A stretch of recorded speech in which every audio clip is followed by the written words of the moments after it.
Νομίζω ότι θα το κάνουμε κάπως έτσι. Θα μιλήσω εγώ με την Κωνσταντίνα. Εσείς μπορείτε να πάρετε το λόγο ιδανικά, αν δεν θέλετε να φανείτε στον αέρα, μέσω του chat, το οποίο λειτουργεί. Αν θέλετε, κάντε ένα κόπο, όσες έχετε μιλήσει και σε φίλες σας και έχουν πει ότι θα μπουν, να κάνετε ένα ποστάρισμα ότι τελικά το live θα γίνει με αυτόν τον τρόπο και μετά θα ανέβει και στη σελίδα των εκδόσεων ΠΟΑ και στη σελίδα του ΤΑΛΚ και παντού. Ελιόμουν να σε ρωτήσω κάτι για να το κάνουμε τώρα. Το link τελικά που μπορώ να ανεβάσω, ας πούμε, να το ανεβάσω στη σελίδα, γιατί το διέγραψα το προηγούμενο. Είναι το 186, αυτό που μπήκα κι εγώ, να το ανεβάσω σε story πριν ξεκινήσουμε. Έτσι. Δώσ' μου μισό λεπτό να το δω. Γιατί το κατέβασα, δεν ήμουν σίγουρη ποιο είναι το σωστό link. Απλά για να είμαστε σίγουροι. Θα σου πω αμέσως, γιατί τώρα που κάνουμε recording δεν μπορώ να κάνω minimize την οθόνη μου. Η τεχνολογία είναι του διαβόλου. Θα το ξαναπώ. Θεωρητικά σε αυτό που μπήκα μπαίνουν και άλλοι. Με το φτωχό μου μυαλό, δεν ξέρω. Λογικά ναι, αλλά δώσ' Ωραία, μου... το κάνω μια... οκ.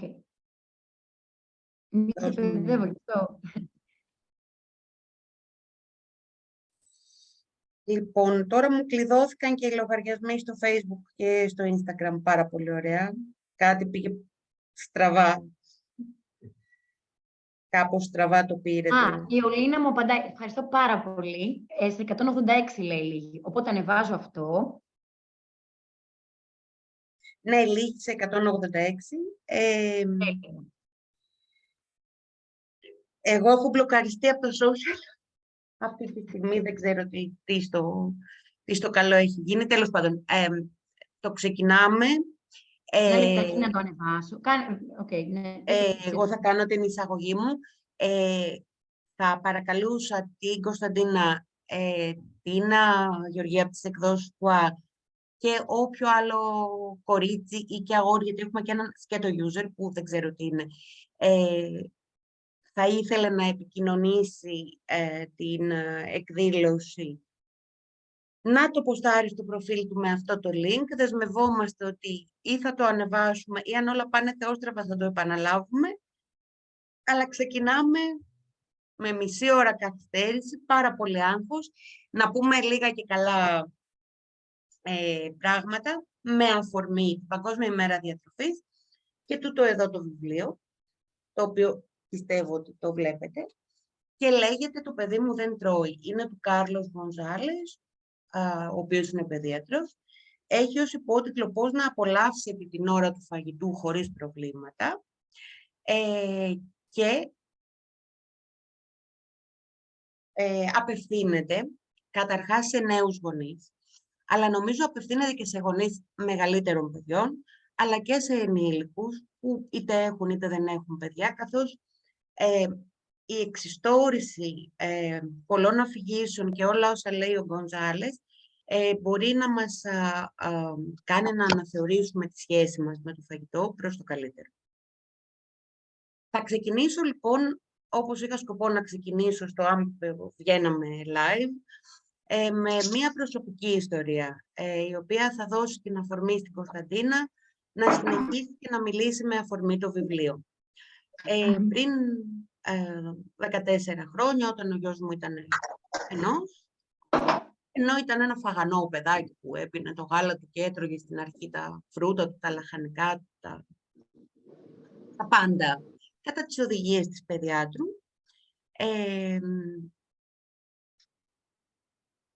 Γεωργία, αν θες, δες στο chat αυτό που γράφει η Έλενα, βάλ' το εκεί και συνεχίζω εγώ. Ξαφνικά σταμάτησε να τρώει.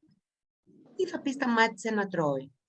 Θα πει ότι έφτιανε ό,τι έβαζα στο στόμα του, έτσι. Έπινε μόνο γάλα, έτρωγε ελάχιστο ψωμί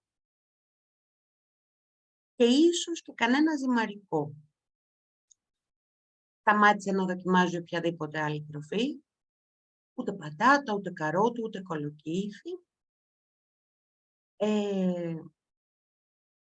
αντιδρούσε πάρα πολύ, οπότε άρχισα να αντιδρώ εγώ. Εκεί ξεκίνησε το στραβό το δικό μου. Εγώ τρόμαξα. Ήμουνα πιτσιρίκα, η μόνη φίλη μου που είχε παιδιά μου είχε πει ότι δεν είχε κανένα πρόβλημα με το φαγητό και το παιδί της. Δεν είχα σε ποιον να απευθυνθώ. Νόμιζα ότι όπως έτρωγε κανονικά και έπινε, και ήταν και φαγανός μωρό και έπινε το γάλα του και όλα καλά, έτσι θα συνέχισε.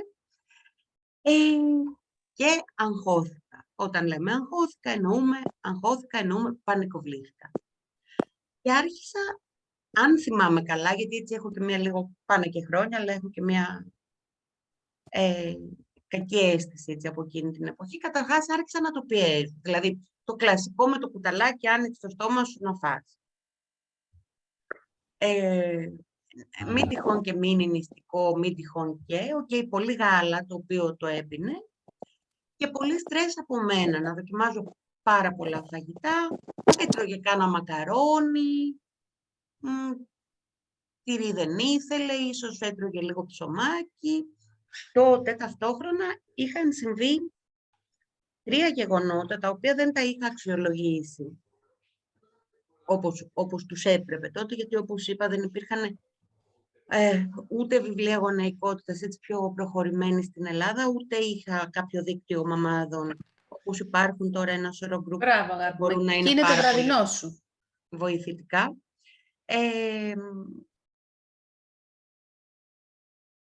Αρρώστησε πολύ σοβαρά ο πατέρας μου, οπότε έλειπα πάρα πολλές ώρες από το σπίτι και μετά από λίγους μήνες πέθανε. Ταυτόχρονα, εξαιτίας της νοσηλείας και του θανάτου του πατέρα μου, το παιδί πήγε παιδικό σταθμό ξαφνικά, χωρίς να είναι προετοιμασμένο και πάρα πολύ μικρό σε ηλικία και χωρίς καμία προετοιμασία. Και μετά το σοκ της προσαρμογής στον παιδικό σταθμό, όπου εκεί έτρωγε λίγο καλύτερα, αλλά έτρωγε μόνο λίγες φακές και καμιά φορά μπισκότα Μιράντα, που του δίνανε και να τον καλοπιάσουν, τέλος πάντων, με τις μεθόδους τους εκεί. Και λίγο μετά έμεινα και έγκυος, οπότε επειδή είχα αποκόλληση, ο γυναικολόγος συνέστησε να σταματήσουμε τη συγκοίμηση. Υπήρξε ένα πράγμα, λοιπόν, ένα συνονθήλευμα γεγονότων, τα οποία προφανώς σήμερα που τα σκέφτομαι πολύ πιο ψύχραιμα, είχαν στρεσάρει το παιδί, είχαν στρεσάρει εμένα. Οπότε θυμάμαι το πιο τραγικό από όλα, που ήταν να βάζω... είχα ρωτήσει μια φίλη ψυχολόγο τότε, η οποία μου είχε πει, δοκίμασε αν τρώει γλυκά. Αν τρώει γλυκά δεν έχει κανένα πρόβλημα, γιατί εγώ φοβόμουν για την υγεία του. Ψηλά στις καμπύλες το παιδί, μεγάλο παιδί. Για τις καμπύλες θα μας μιλήσει η Κωνσταντίνα μετά. Σοκολάτα μια χαρά έτρωγε, αν τύχαινε, οπότε θυμάμαι να τη λίγο μπιφτέκι μέσα σε νουτέλα, το οποίο το βρίσκω τραγικό, και να του το βάζω στο στόμα και φυσικά το παιδί να γλύφει την νουτέλα και να φτύνει το μπιφτέκι. Απευθύνθηκα σε 3 ανθρώπους, στην παιδίατρο, στην δασκάλα του παιδικού σταθμού και στην παιδοψυχολόγο του παιδικού σταθμού, σε μια κατάσταση πανικού. Ο άντρας μου πάρα πολύ ψύχρεμος, ήταν σε φάση ότι το παιδί θα φάει, έτσι σε βλέπει, έτσι κάνεις, δεν έχει θέμα σε κιλά, είναι υγιές όπως τον εξετάζει παιδίατρος, σταμάτα να το κυνηγάς, όχι, το παιδί δεν τρώει. Να βάζω μέσα στο γάλα, ξέρω εγώ που το λάτρευε, ζωμό κρέατος, ζωμό κοτόπουλο, το καταλάβαινε, το έφτιανε. Η παιδίατρος λοιπόν μου είχε πει μην ανησυχείς καθόλου, μέχρι τα 5 του χρόνια ο άνθρωπος μπορεί να ζήσει μόνο με γάλα. Η δασκάλα στον παιδικό σταθμό και μου είχε πει ότι μην ανησυχείς, θα φάει, δεν υπάρχει κανένα το οποίο τελικά δεν τρώει. Και η παιδοψυχολόγος του παιδικού σταθμού είχε σωστά εστιάσει σε μένα και μου είχε πει ότι είστε πάρα πολύ αγχωμένοι με αυτό το θέμα για κάποιο λόγο. Επομένως, αφήστε χώρο και χρόνο στο παιδί, ας έχετε εσείς σωστό φαγητό, στις σωστές μερίδες, στα σωστά κομμάτια μπροστά του και το παιδί θα φάει. Και η απόδειξη στο σταθμό ήταν πολύ πιο συνεπής στο φαγητό του. Εγώ δεν τις άκουγα. Επέμενα ότι και οι τρεις είχαν άδικο. Μέσα στις ορμόνες της εγκυμοσύνης, στο πένθος, ακόμα και σε μια επιλόχη, ας πούμε, προηγούμενη κατάθλιψη, εν τέλει χωμένη, σε ένα κικαιώνα είχα έναν απίστευτο φόβο που δεν μπορώ αυτή τη στιγμή, μου φαίνεται αδιανόητο αυτή τη στιγμή, έτσι, αλλά υπήρχε. Και θυμάμαι ότι όταν το παιδί ήταν πια 20 μηνών, είχα φτάσει ως εδώ και μία μέρα είπα, εντάξει, δεν ξανασχολούμαι, ας μη φάει ποτέ του. Την επόμενη, παιδιά, μυστηριωδώς, ή μάλλον καθόλου μυστηριωδώς, το παιδί ξεκίνησε σταδιακά να τρώει. Μόλις δηλαδή εγώ έκανα ένα βήμα πίσω, όχι για το παιδί, για μένα, γιατί εγώ πια δεν άντεχα, εγώ είχα φτάσει στα όρια μου, εγκυμονούσα με 1000 μύρια στο κεφάλι μου και λέω ότι εντάξει, θα φουντάρω, δεν υπάρχει περίπτωση, ας ζήσει μεγάλα μου, το παιδίατρος παίρνει την ευθύνη εκείνη. Αρχίσαν και οι πατάτες, αρχίσαν και τα ζυμαρικά, άρχισε και το κρέας, άρχισαν και τα φρούτα, άρχισαν και τα όσπρια και σταδιακά το παιδί εξελίχθηκε σε ένα πολύ καλόφαγο παιδί, το οποίο μάλιστα κάποια στιγμή χρειάστηκε να κάνει και δίαιτα τώρα που μπήκε στην εφηβεία για να χάσει, πώς εκεί ήρθε ο έρωτας και τα ίσιοσε όλα. Αυτή ήταν η προσωπική. Στο δεύτερο παιδί, που δεν είχα καθόλου αυτό το άγχος, γιατί τελικά είδα ότι χωρίς να τα συνειδητοποιήσω όλα αυτά τα οποία σας λέω σήμερα, τα βρήκα στην πορεία. Στο δεύτερο παιδί που δεν είχα κανένα άγχος, γιατί τελικά κατάλαβα ότι ναι, τα παιδιά τρώνε, δεν συνέβη τίποτα τέτοιο και το παιδί ήταν καλόφαγο εξ αρχής και παραμένει. Οπότε ουσιαστικά φτάσαμε από το δεν τρώει στο σταμάτα να τρως κάποια στιγμή, έτσι, και στην ανάπτυξή του. Και εγώ αυτό που κατάλαβα ήταν ότι φυσικά τσάμπα αγχωνόμουν, ότι φυσικά έκανα πάρα πολύ κακό στον εαυτό μου και πιθανόν να έκανα και κακό στο παιδί, το οποίο δεν ξέρω αυτή τη στιγμή αν του έχει μείνει κάτι από αυτή την ηλικία ή όχι. Τώρα, δόξα τω Θεώ, όντας έφηβος, είναι κλειδωμένο σε ένα δωμάτιο με ακουστικά, οπότε δεν παίρνει χαμπάρι τι λέμε εδώ πέρα, ελπίζω. Και τώρα θα δώσω το λόγο στην Κωνσταντίνα, που με αφορμή προσωπική μου ιστορία, όπως της την αφηγήθηκα, θα έχει να μας πει πολλά και ενδιαφέροντα. Λοιπόν, αρχικά να σας καλωσορίσω και εγώ σε αυτή τη συνάντηση σήμερα που κάνουμε με αφορμή αυτό το τόσο σημαντικό βιβλίο. Με συγχωρείτε για τη φωνή μου, καμιά φορά είναι λίγο έτσι, σπάει, είμαι λίγο βραχνιασμένη. Το όνομά μου είναι Κωνσταντίνα, είμαι διαιτολόγος, διατροφολόγος και ο τρόπος με τον οποίο εξασκώ το επάγγελμα μπορώ να πω πως με κάνει να ταυτίζομαι πάρα πολύ με τις σελίδες, αλλά κυρίως με το περιεχόμενο και το νόημα του βιβλίου αυτού. Οπότε γι' αυτό και είμαι έτσι πάρα πολύ χαρούμενη που έχουμε την ευκαιρία σήμερα μαζί σας να συνομιλήσουμε, να ανταλλάξουμε απόψεις με ένα βιβλίο που πραγματικά του έχω αφιερώσει πολύ χρόνο. Ήθελα πραγματικά να το αισθανθώ. Συνειδητοποιούσα κατά τη διάρκεια που το διάβαζα πως ο παιδίατρος ο συγκεκριμένος, ο Κάρλος Γκοντζάλες, προσπαθεί κάτι να περάσει εδώ, στις μητέρες, στους πατεράδες, στους φροντιστές γενικότερα, αλλά ίσως και να μας προσκαλέσει να δούμε με αφορμή ενδεχομένως το παιδί μας και τη δική μας σχέση με το φαγητό. Γιατί νομίζω πως ένας από τους πολλούς λόγους για τους οποίους έχει πραγματικά δυσκολία το κομμάτι του να φροντίσω ένα παιδί και ως προς τη σχέση του με το φαγητό, είναι γιατί πολλές φορές έρχεται και ξαφνικά αποκαλύπτει και φέρνει στην επιφάνεια πιθανώς και δικές μας ανησυχίες και πιθανώς και δικά μας ανεπεξέργαστα βιώματα, που ξαφνικά καλούμαστε να τα δούμε, καθώς με κάποιον τρόπο καθρεφτίζονται στο παιδί μας. Οπότε θέλω έτσι εκ των προτέρων να εκφράσω πραγματικά κάτι που το λέω κάθε φορά μέσα από την καρδιά μου στους ανθρώπους που συνεργάζομαι, στις γυναίκες και στους άντρες που ξεκινάμε να συζητάμε για τη σχέση του παιδιού με το φαγητό και πάντοτε τους εκφράζω πόσο πολύ τους θαυμάζω και πόσο πολύ σπουδαίο είναι αυτό που κάνουν, γιατί πραγματικά θέλει θάρρος να γυρίσεις, να δεις, ενδεχομένως σε μια ηλικία που έχουν περάσει πολλά χρόνια και να ξεσκαλίσεις και δικά σου θέματα, τα οποία, όπως είπαμε και προηγουμένως, θα φανούν μέσα από το παιδί. Οπότε είναι κάτι που πραγματικά εγώ συγχαίρω μέσα από την καρδιά μου κάθε γονιό που παίρνει την πρωτοβουλία, γιατί είναι μια θαραλέα πράξη το να πεις και να πεις θέλω να δω και τη δική μου σχέση με το φαγητό, γιατί για να υποστηρίξω το παιδί μου. Είναι μια γενναία πράξη αυτή και καταλαβαίνω πως χωρίς να είμαι γονιός, ακόμα και από την ιστορία που μας διηγήθηκε η Πελιό, πόσα πράγματα καλείσαι να διαχειριστείς ταυτόχρονα.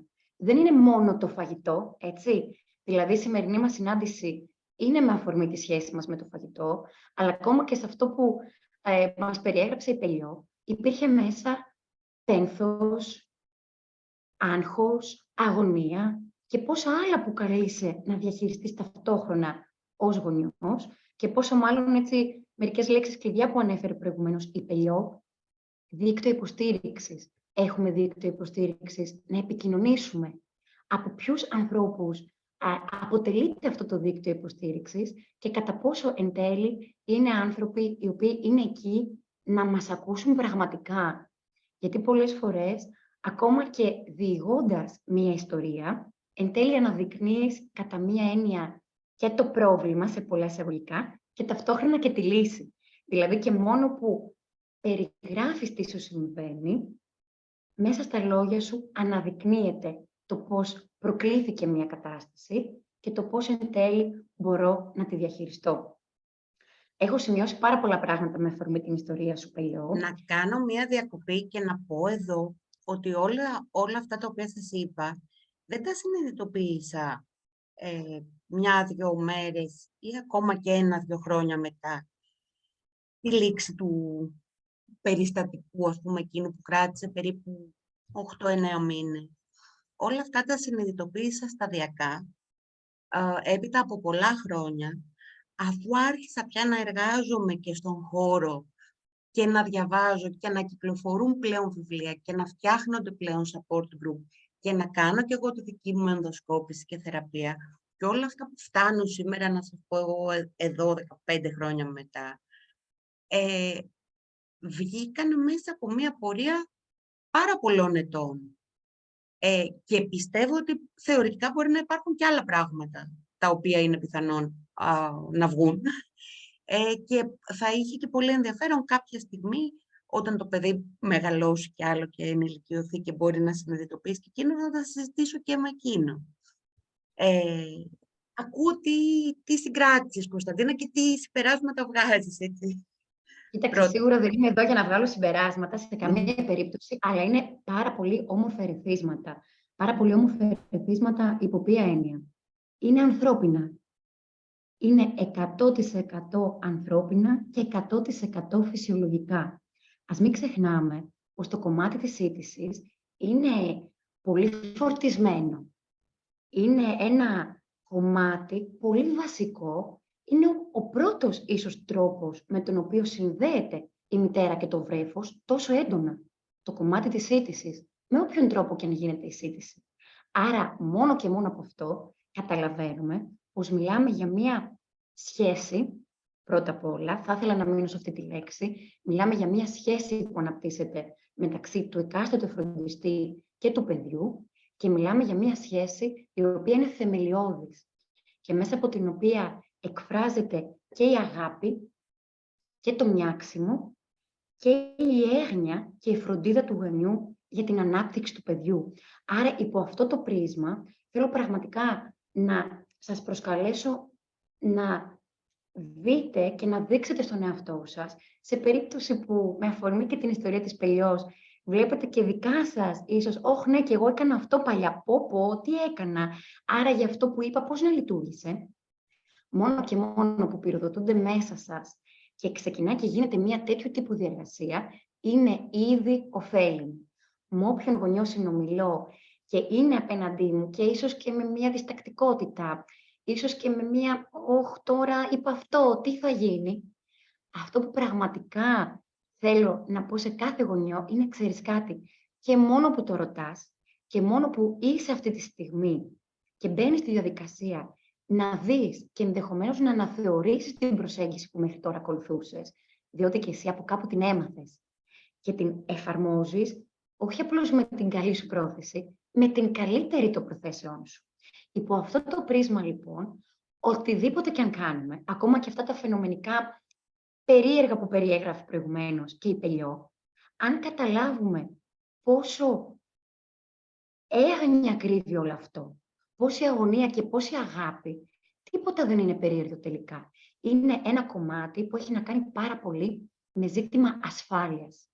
Ένα παιδί, για να μπορέσει να μεγαλώσει και να είναι ασφαλές, χρειάζεται πρώτα απ' όλα να είναι επαρκώς ηθισμένο. Άρα καταλαβαίνουμε πόσο ξαφνικά ένας γονιός, ιδιαίτερα αν δεν έχει ερεθίσματα, αν δεν έχει βιβλία, αν δεν έχει δίκτυο υποστήριξης, αν δεν έχει μια ομάδα ανθρώπων να τον υποστηρίξουν ενδεχομένως, καταλαβαίνουμε πόσο εύκολα αυτή η τεράστια ευθύνη πάρα πολύ εύκολα μπορεί να μεταβεί και να περάσει τη διαχωριστική αυτή γραμμή.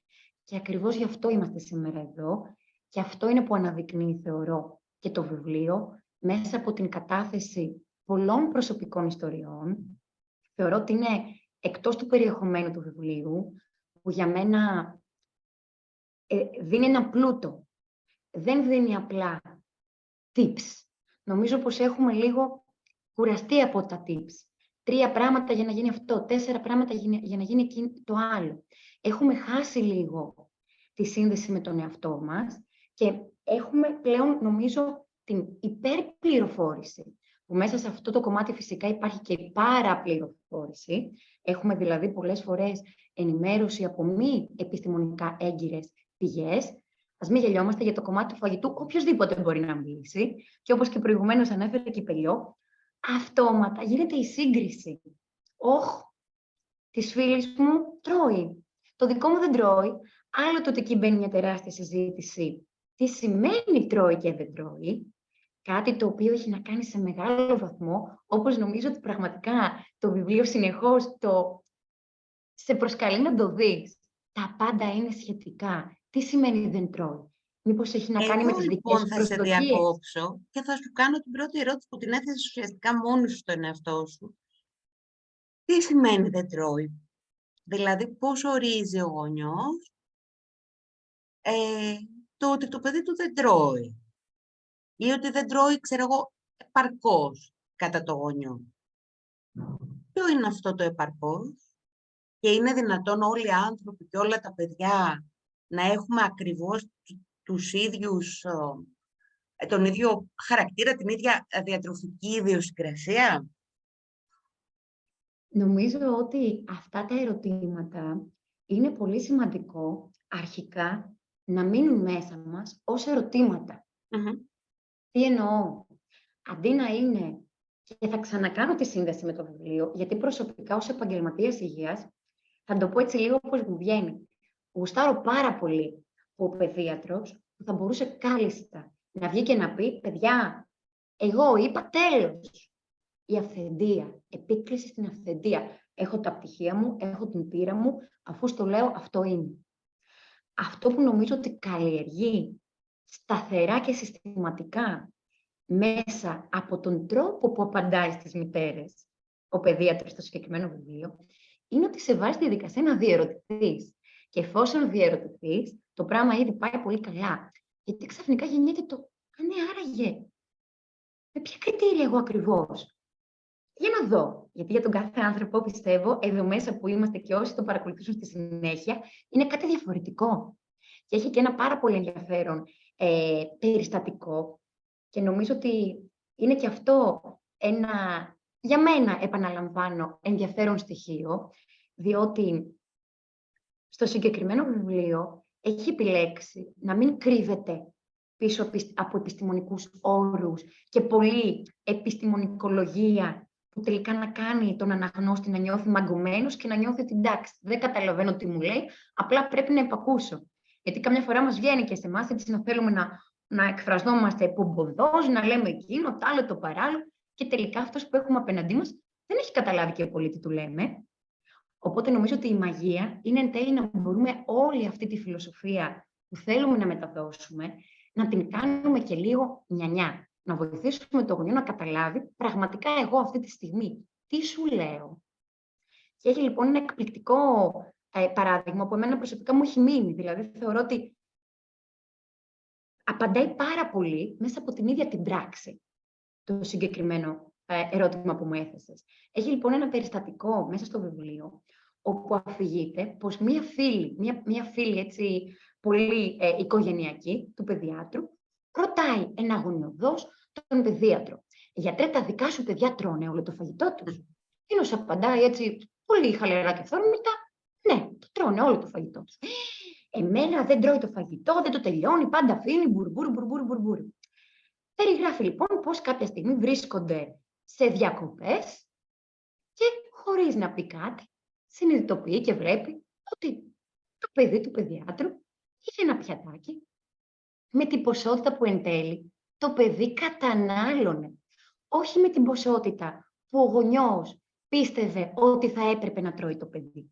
Και εκεί λοιπόν στην πράξη συνειδητοποιεί η γυναίκα, η φίλη του γιατρού, ότι εκείνη τόσο καιρό ο λόγος που επαναλαμβανόμενα έλεγε «το παιδί μου δεν τρώει» ήταν γιατί εκείνη εκ των προτέρων τοποθετούσε μία ποσότητα η οποία δεν ήταν αυτή η κατάλληλη για το παιδί της. Άρα μας αλλάζει αμέσως το σημείο εστίασης και μας προσκαλεί να δούμε το παιδί μου δεν τρώει ή οι δικές μου προσδοκίες για το πόσο εγώ νομίζω πως το παιδί μου θα έπρεπε να φάει είναι αυτές που με κάνουν εν τέλει να νιώθω συνεχώς απογοητευμένος και να έχω αυτή τη ματέωση. Και μήπως τελικά το κομμάτι του ότι καταλήγω να πετάω φαγητό ξεκινάει με το γεγονός ότι εγώ του βάζω παραπάνω φαγητό. Άρα νομίζω ότι είναι ένα εξαιρετικό σημείο να συνειδητοποιήσουμε λιγάκι την μεγαλύτερη, θα έλεγα, επιστημονική αλήθεια που ταυτόχρονα είναι και τόσο απλή και τόσο φυσική και τόσο φυσιολογική. Κάθε άνθρωπος, όπως και για εμάς που βρισκόμαστε εδώ, μονάχα ένας μπορεί να γνωρίζει για τον καθένα μας τις ανάγκες του σώματος. Και για κάθε μία από εμάς είναι ο εαυτός μας. Δεν μπορώ να γνωρίσω παιδιό. Αν μου πεις τι έφαγες και κάτσεις και μου πεις αναλυτικά, δεν ξέρω. Για να καταλάβω αν ήταν επαρκώς, ξέρεις τι θα πρέπει να κάνω. Να σου πω, για πες μου παιδιό, σε κάλυψε? Εκεί θα καταλάβω. Σε ένα μικρό παιδί δεν μπορούμε να ξέρουμε. Δεν μπορεί ακόμα, εγώ μίλησα για μια περίοδο, το παιδί ακόμα δεν είχε αναπτύξει λεκτική επικοινωνία. Άρα πραγματικά δεν μπορείς να ξέρεις ούτε τι σκέφτεται, ούτε αν καλύφθηκε, ούτε αν εσύ αγάπη μου, τι το θέλεις. πιέζεις τόσο ώστε να το υπερκαλύψεις και τελικά λειτουργείς διαφορετικά και δεν μπορεί ούτε το ίδιο να συνειδητοποιείς πώς όλο αυτό λειτουργεί. Επίσης, κάτι που σας είπα, ίσως πέρασε λίγο στον τούκου.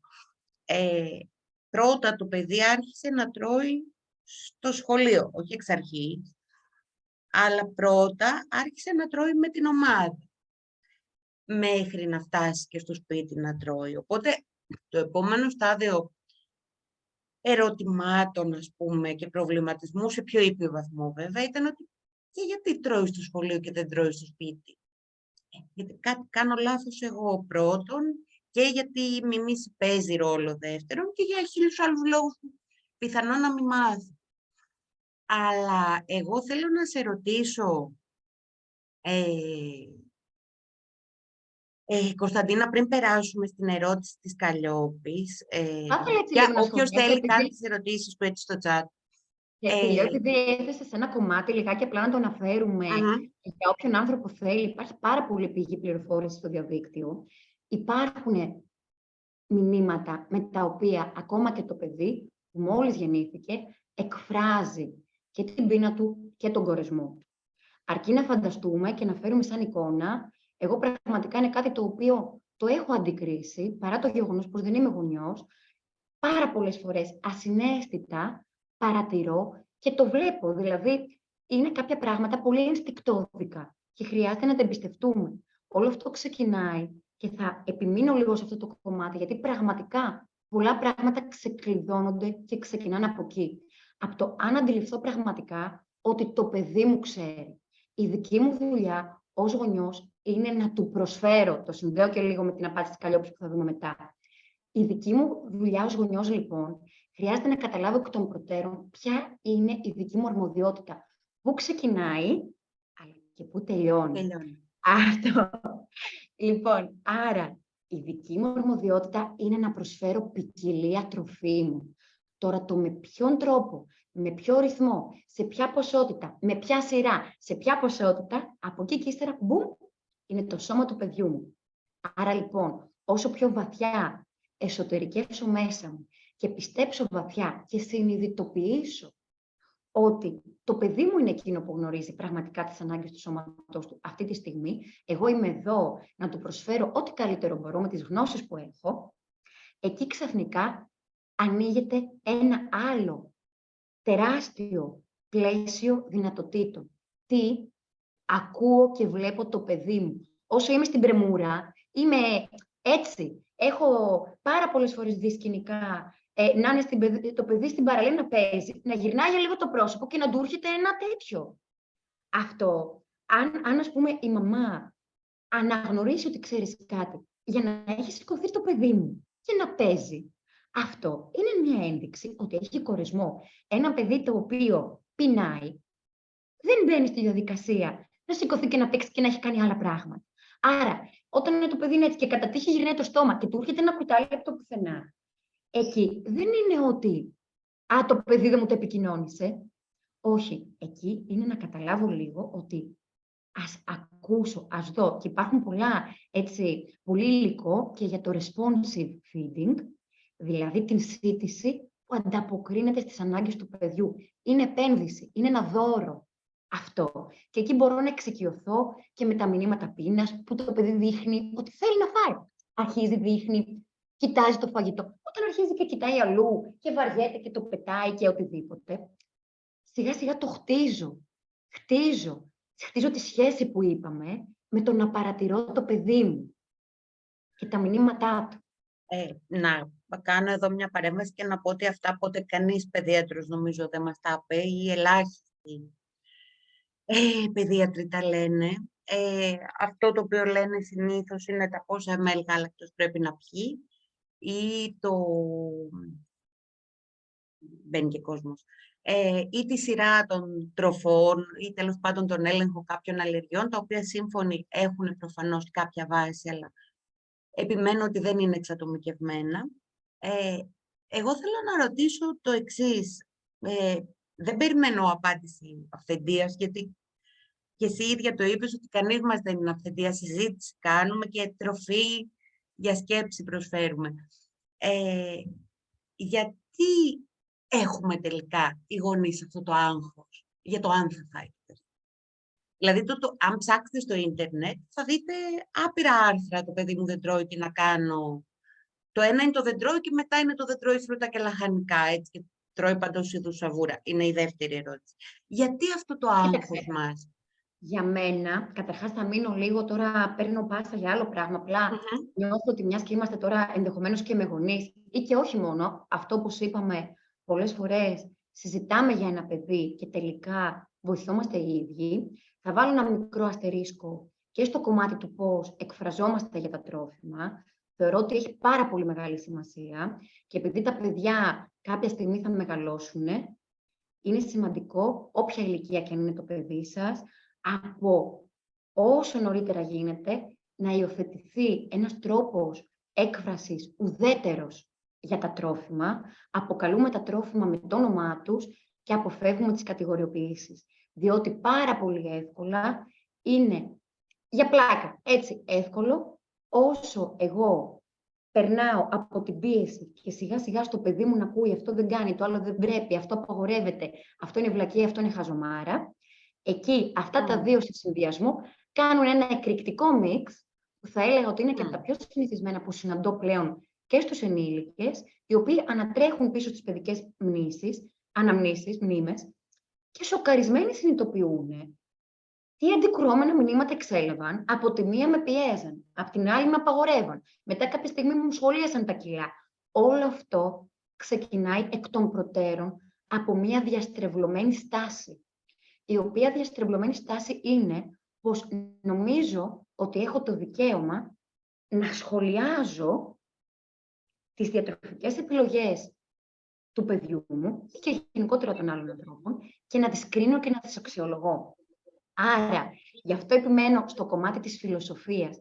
Είναι σημαντικό να συνειδητοποιήσω ότι δεν είναι η δική μου δουλειά να κάνω ένα παιδί να φάει ή να μην φάει. Η δική μου δουλειά είναι να προσφέρω. Να προσφέρω επαναλαμβανόμενα, να εκθέτω το παιδί μου σε ποικιλία τροφίμων και να του δημιουργώ τις κατάλληλες συνθήκες για να βρει εκείνο εν τέλει, με το δικό του τρόπο και ρυθμό, τον τρόπο να συσχετιστεί με το φαγητό.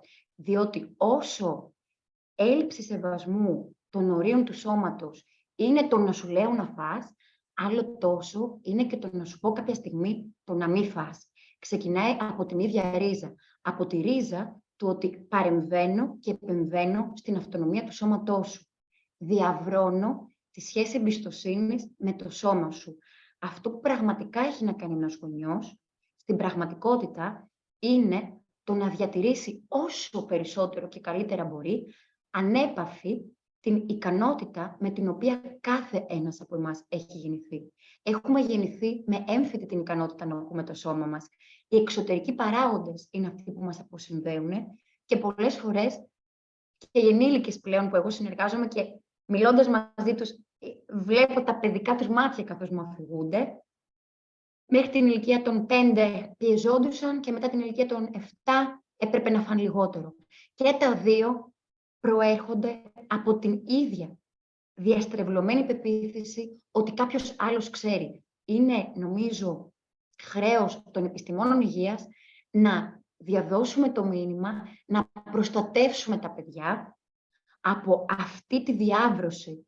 Διότι αυτό κάλλιστα στη συνέχεια εξελίσσεται και μετατρέπεται στο «εγώ δεν ξέρω πότε να φάω», γιατί έτρωγα ενώ δεν πεινούσα, συνέχιζα να τρώω ενώ χόρταινα, μου ερχόταν ένα κουτάλι ενώ δεν ήθελα να φάω, πεινούσα αλλά δεν μου δίνανε και εν τέλει πλέον έχω φτάσει σε μια ηλικία που νιώθω πλήρως αποσυνδεδεμένος με το σώμα μου.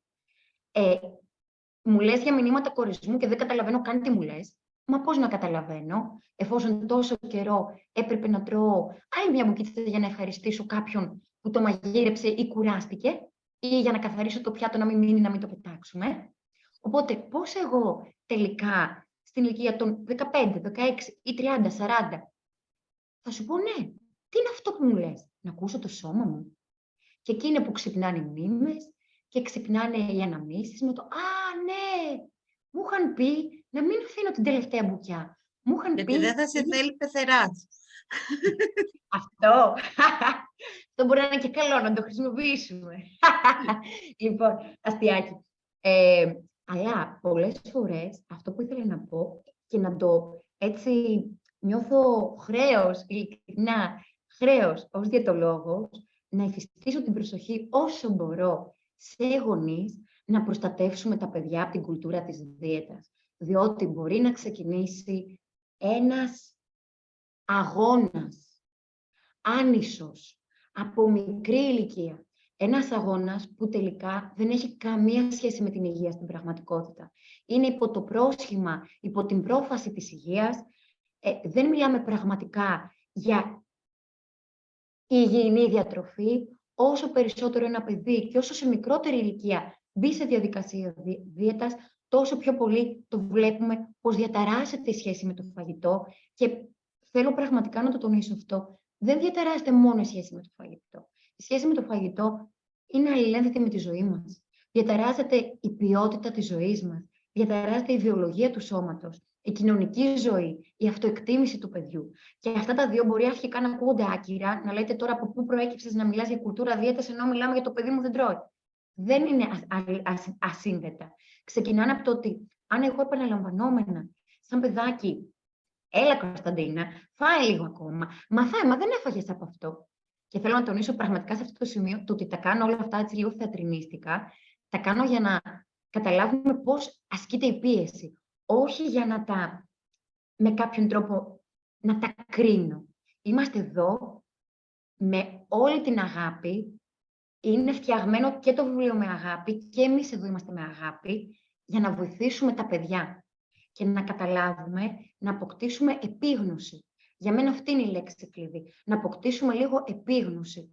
Πολλές φορές δεν συνειδητοποιούμε το τι πραγματικά σημαίνει πίεση. Οι περισσότεροι γονείς, όταν συνομιλώ μαζί τους, αισθάνονται πως δεν πιέζουν το παιδί τους. Ακριβώς γιατί έχει κανονικοποιηθεί το έλα, άλλη μία, τι σου ζήτησα, μα το μαγείρεψα για σένα σήμερα. Αυτό δεν το αντιλαμβανόμαστε σαν πίεση. Η Έλενα γράφει και για την τελευταία μπουκιά, εκτός από το «Δεν θα σε θέλει πεθερά σου», η τελευταία μπουκιά είναι η δύναμή σου. Έτσι, Και πόσοι άνθρωποι... Καλά, και αυτό που ακούγαμε και η δικιά μας γενιά, ως παιδιά, νομίζω το έχουμε κόψει εμείς τους γονείς, τα παιδάκια στην Αφρική πεινάνε. Έτσι, αυτό ήταν μότο για να τραφούμε, και πολύ σωστά έκανες μια παρατήρηση πριν, ότι γύρω στα 7-8 χρόνια, ενώ μέχρι τότε μπουκώνουμε και πιέζουμε, ξαφνικά, σταμάτα. Και ναι, εδώ τελικά δύο εντελώς αντικρουόμενα θεωρητικά πράγματα.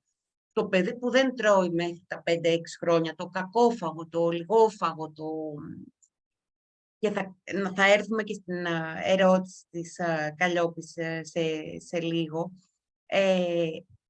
φτάνει στο παιδί το οποίο, πάχινε, πρέπει τώρα που μεγαλώνεις να προσέξεις, κόψε λίγο, και πράγματι που περνάμε διπλά μηνύματα, και μηνύματα φυσικά παίρνει. Και εγώ ως ειδική των media θα μιλήσω από τη δικιά μου μεριά, παντού και γύρω-γύρω από τα media και πλέον από τα social media, που έχουν κανονικοποιηθεί και στις μικρές ηλικίες. Τελειώ, πόσο σημαντικό αυτό που είπες, πραγματικά είναι από τα πιο θεμελιώδη αυτό που έθιξες.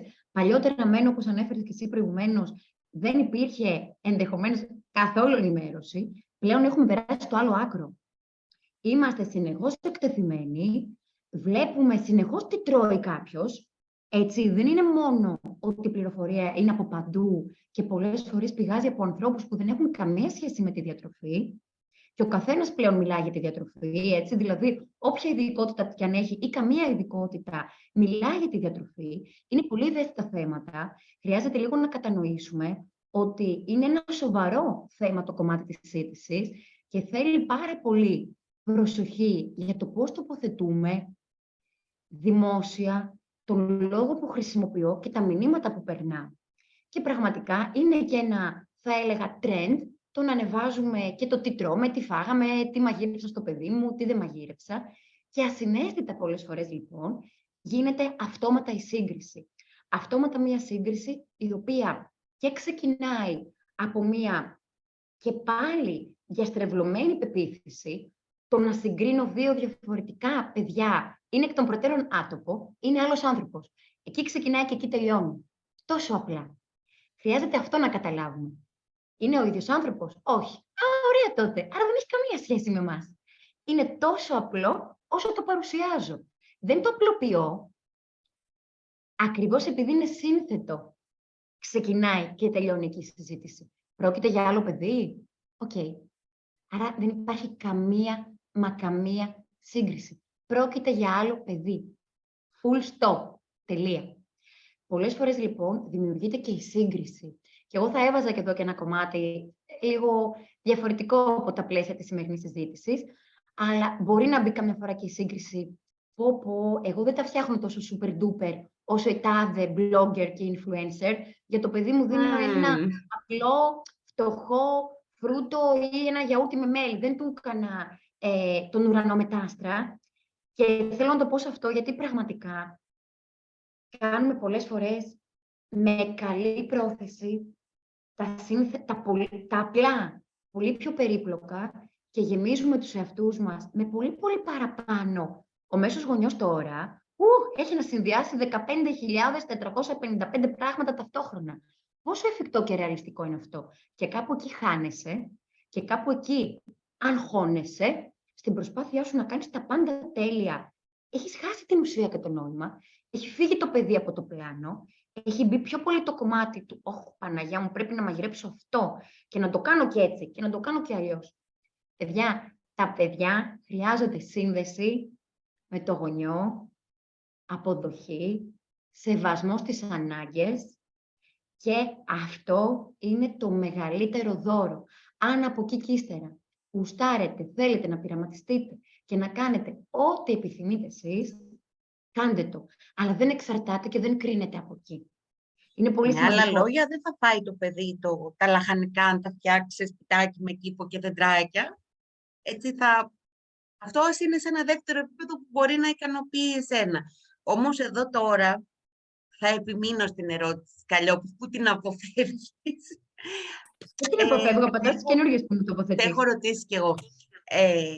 Ναι, μου ρωτάς και άλλα ταυτόχρονα γι' αυτό.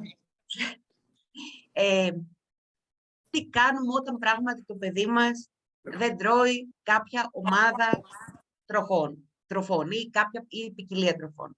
Αναφέρει ως Καλλιόπη παράδειγμα το αυγό, που εγώ Καλλιόπη θα το πω, το έχω συζητήσει και με την Κωνσταντίνα. Την πρώτη φορά που δοκίμασα αυγό ως μωρό, έκανα εμετό και έκτοτε δεν έχω ξαναδοκιμάσει στη ζωή μου. Παρά μόνο αν είναι πολύ καλά μαγειρεμένο, όχι βραστό, υψητό μέσα σε φαγητό. Και δεν καταπιέστηκα. Ψάρι, λαχανικά, μπρόκολο, κουνουπίδι, σπανάκι. Και πάλι εδώ θα κάνω μια παρατήρηση που έχω συζητήσει με την Κωνσταντίνα, ότι υπήρχαν κάποια φαγητά που πράγματι, όπως το αυγό, τα συχαινόμουν, δηλαδή είχα θέμα, δεν πιέστηκα. Υπήρχαν φαγητά τα οποία δήλωνα ότι δεν μου άρεσαν ως παιδί, αλλά κάποια στιγμή μεγαλώνοντας, κάπου τα δοκίμασα και είπα, ούψ, ήταν πάρα πολύ νόστιμο. Εγώ γιατί δεν το έτρωγα, επειδή το λέγανε ρεβίθια ή το λέγανε σπανακόριζο ή είχε μία φήμη που το ακολουθούσε αυτό το φαγητό. Και υπήρχαν και φαγητά τα οποία δεν μου άρεσαν ως παιδί, τα έχω δοκιμάσει πλέον και συνεχίζουν να μην μου αρέσουν και ως ενήλικη. Τέλεια. Τι κάνουμε λοιπόν με όλα αυτά? Πιέζουμε το παιδί, δεν το πιέζουμε? Στην ουσία, πολλές φορές, κατά τη διάρκεια που απαντούσα και προηγούμενες ερωτήσεις, εσκεμμένα επαναλάμβανα την αρμοδιότητα του γονιού. Δηλαδή, ποια είναι η αρμοδιότητά μου, λέω ξανά και ξανά τα ίδια, γιατί από εκεί ξεκινάει. Ποια είναι η αρμοδιότητά μου, λοιπόν, να προσφέρω ποικιλία. Αυτή είναι. Από εκεί και ύστερα, είναι σχετικό και πάλι το τι σημαίνει δεν τρώει. Γιατί αν παρατηρήσεις, επανερχόμαστε στην πρώτη ερώτηση. Τι σημαίνει δεν τρώει? Μπορεί να έφαγε τόσο και να ήταν αυτό σήμερα για το παιδί και να είναι ok. Αν εγώ λοιπόν έρθω και πω, μα δεν έφαγε όλο αυτό που του έβαλα, εκεί ξεκινάει η δική μου κριτική και το ότι έχω εγώ εκ των προτέρων να αποφασίσει ότι του έβαλα το αυγό και ήθελα να φάω τόσο. Και εδώ χρειάζεται λίγο να πούμε κάποια έτσι από τα πιο βασικά κομμάτια της σύντησης. Όπως χρειάζεται να καταλάβουμε τι σημαίνει προσφέρω. Δεν είναι μόνο ότι το βάζω στο πιάτο, γιατί από εκεί και ύστερα υπάρχουν πολλά πιθανά σενάρια.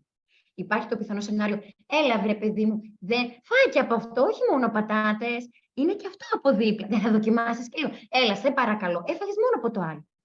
Αυτό λοιπόν δεν θεωρείται επιτυχημένη προσπάθεια προσφοράς, το θεωρείται πίεση.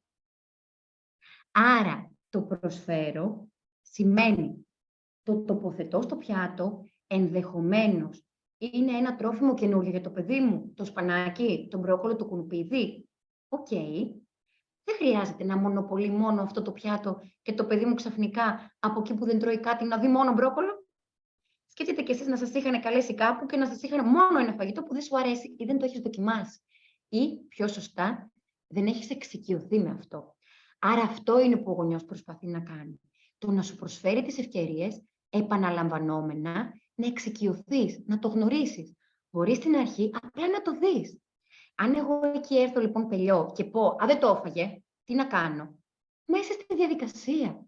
Και είναι η ίδια ωφέλιμη διαδικασία. Καταρχάς, νομίζω το δηλώνουμε πάντα στο ίδιο το παιδί. Αμάν δεν τρώω το πράσινο, στο σπανάκι. Αυτό...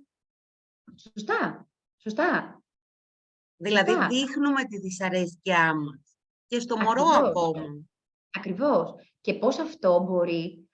εγώ να το συνδέσω και λίγο με ένα πολύ κλασικό παράδειγμα. Αν δεν φας... Όχι, δεν θα φας αν δεν φας φακές. Άρα τι καταλαβαίνω ρε παιδιά? Οι φακές είναι η αγκαρία, το γλυκό είναι το έπαθλο. Ένα και ένα κάνουν δύο. Νιάου στο κεραμίδι. Άρα χρειάζεται λίγο να μείνουμε στον τρόπο προσέγγισης. χρειάζεται ένα παιδί να εκτεθεί επαναλαμβανόμενα τουλάχιστον 15 φορές για να δοκιμάσει. Για να δοκιμάσει.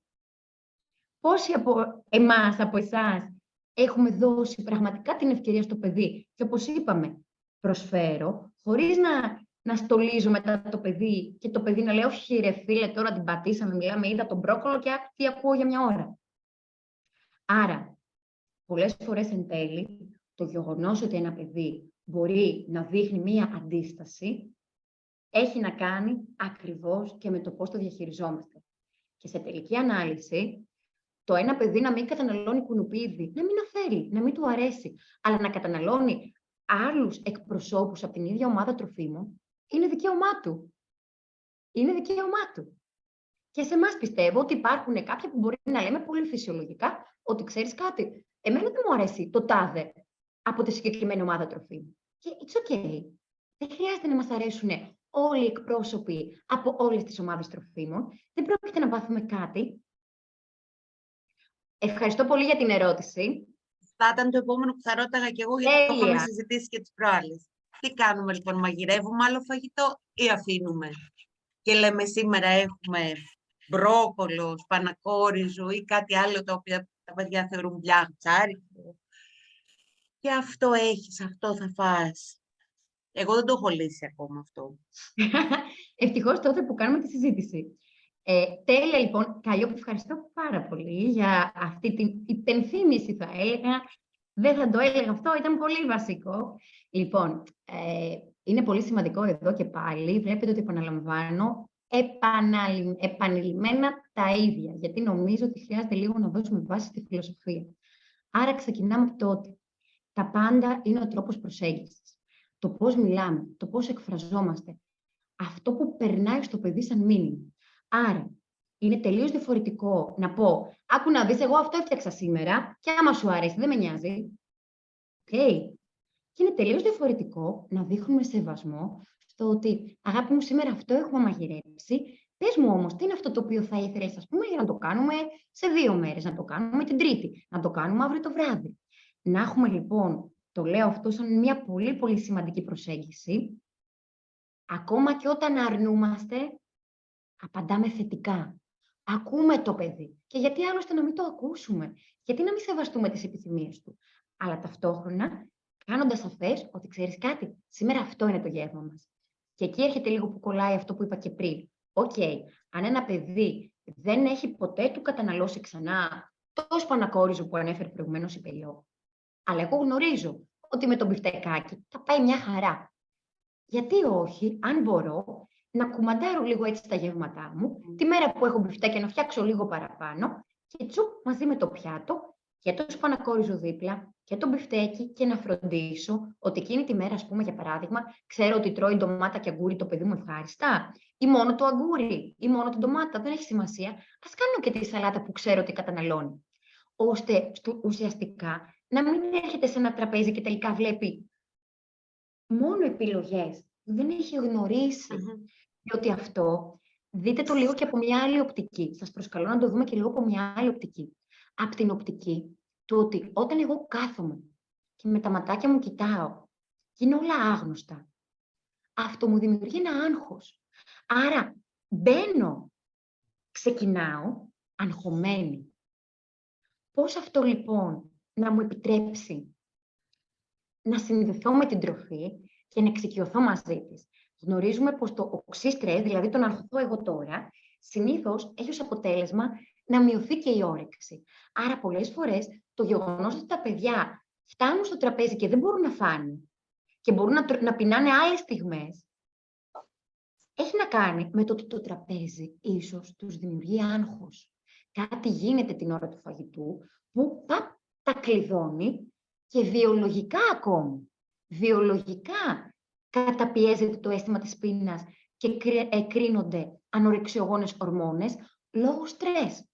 Άρα, συνοψίζοντας, προσφέρω, αυτή είναι η δουλειά μου, προσφέρω επαναλαμβανόμενα. Δεν έφαγε μπρόκολο. Σημαίνει πως θα σταματήσουμε στην οικογένεια να προσφέρουμε μπρόκολο. Το νούμερο 1 συνήθως που γίνεται είναι αυτό. Και τελικά μπαίνω μόνος μου στην παγίδα στα εισαγωγικά, αφού δεν τρώει εκείνο, δεν θα το μαγειρέψω, με αποτέλεσμα και το παιδί χάνει την ευκαιρία να εξοικειωθεί με τα τρόφιμα αυτά και τελικά εγώ έχω και τον εκνευρισμό, δεν μου τρώει, δεν τα τρώει αυτά. Γιατί όλο αυτό ξεκίνησε από το ότι σταμάτησα να τα προσφέρω. Άρα προσφέρω επαναλαμβανόμενα, συστηματικά, αν είναι ένα τρόφιμο που δεν έχει ξαναδοκιμάσει το παιδί, καλό είναι, αν μπορώ στα πλαίσια του εφικτού να το συνδυάσω και με ένα ασφαλές για εκείνο τρόφιμο, να κάτσει στο τραπέζι και να νιώθει ασφάλεια, να δει ότι ξέρεις κάτι, εγώ έχω να φάω από εδώ. Και μπορεί, καθώς σιγά σιγά νιώθω οικία και άνετα και χαλαρά, μπορεί να τσιμπήσω και λίγο και από το σπανακόριζο. Εκεί όμως έχει να κάνει πελιό και πάλι. Αν γυρίσω και πω, μα μόνο τόσο θα φας. Ναι, μόνο τόσο θα φάω. Μακάρι να μπορούσε να πει το παιδί. Ήμουνα προχθές σε μια καφετέρια και να σου πω την αλήθεια, κράταγα σημειώσεις για το βιβλίο, το έχω εκεί και κράταγα σημειώσεις. Και βλέπω μια οικογένεια ασυναίσθητα και έβλεπα να της λένε άλλο μία, άλλη μία. Να λέει το παιδί όχι, να ήμουν εγώ που να κρατιόμουν και να μου έρχονταν να έχω. Από μέσα μου έλεγα ναι, τι να δώσεις. Και πραγματικά πόσο αντέχουν τα παιδιά. Κάποια στιγμή θα λυγίσει ένα παιδί. Και εκεί είναι που τη στιγμή που θα πει «ΟΚ, φέρει μου αυτή την μπουκιά», έχω γκρεμίσει τη σύνδεση με το σώμα του. Να κάνω μια ερώτηση. Τα πάντα ξεκινάνε και από την πρώτη τροφή, έτσι, που είναι το γάλα, συνήθως το μητρικό ή η φόρμουλα. Νομίζω ότι οι μητέρες στην εποχή μας, εξαιτίας της υπερπληροφόρησης, της κακής πληροφόρησης, του τρόπου ζωής και πολλών ακόμα πραγμάτων, ξεκινούν όλη αυτή τη διαδικασία της σύντησης του μωρού τους με πάρα πολύ άγχος. Είτε δίνουν μπουκάλι, είτε δίνουν βυζί. Το θέμα είναι, αν δίνουν μπουκάλι, έχουν τύψεις που δίνουν μπουκάλι. Αν δίνουν στήθος, αρχίζει το θέμα του αν είναι αλλεργικός σε αυτό, αν πιω καφέ θα το πειράξει, και βλέπω, μπαίνοντας και σε πολλές ομάδες μαμάδων για τη δουλειά, να δω ποια θέματα τις απασχολούν ώστε να θίξουμε.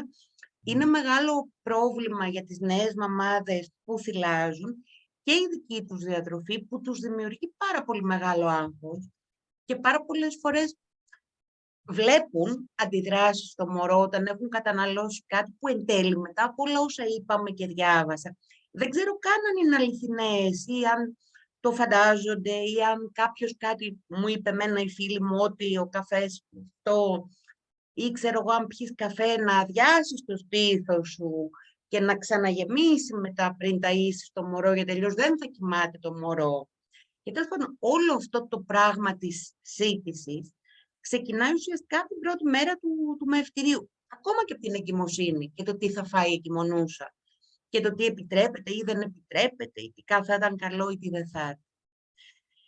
Τελικά λοιπόν, πώς μπορούμε να απενεχοποιήσουμε το φαγητό πρώτον, από τη στιγμή της σύλληψης εν τέλει και της γέννησης. Και δεύτερον και κυριότερον, όλα αυτά τα λάθη που όλοι έχουμε κάνει και θα κάνουμε, φτιάχνουν κάποια στιγμή, μπορούν να επιδιορθωθούν, και αν ναι, με ποιους τρόπους. Πολλά ρώτησα.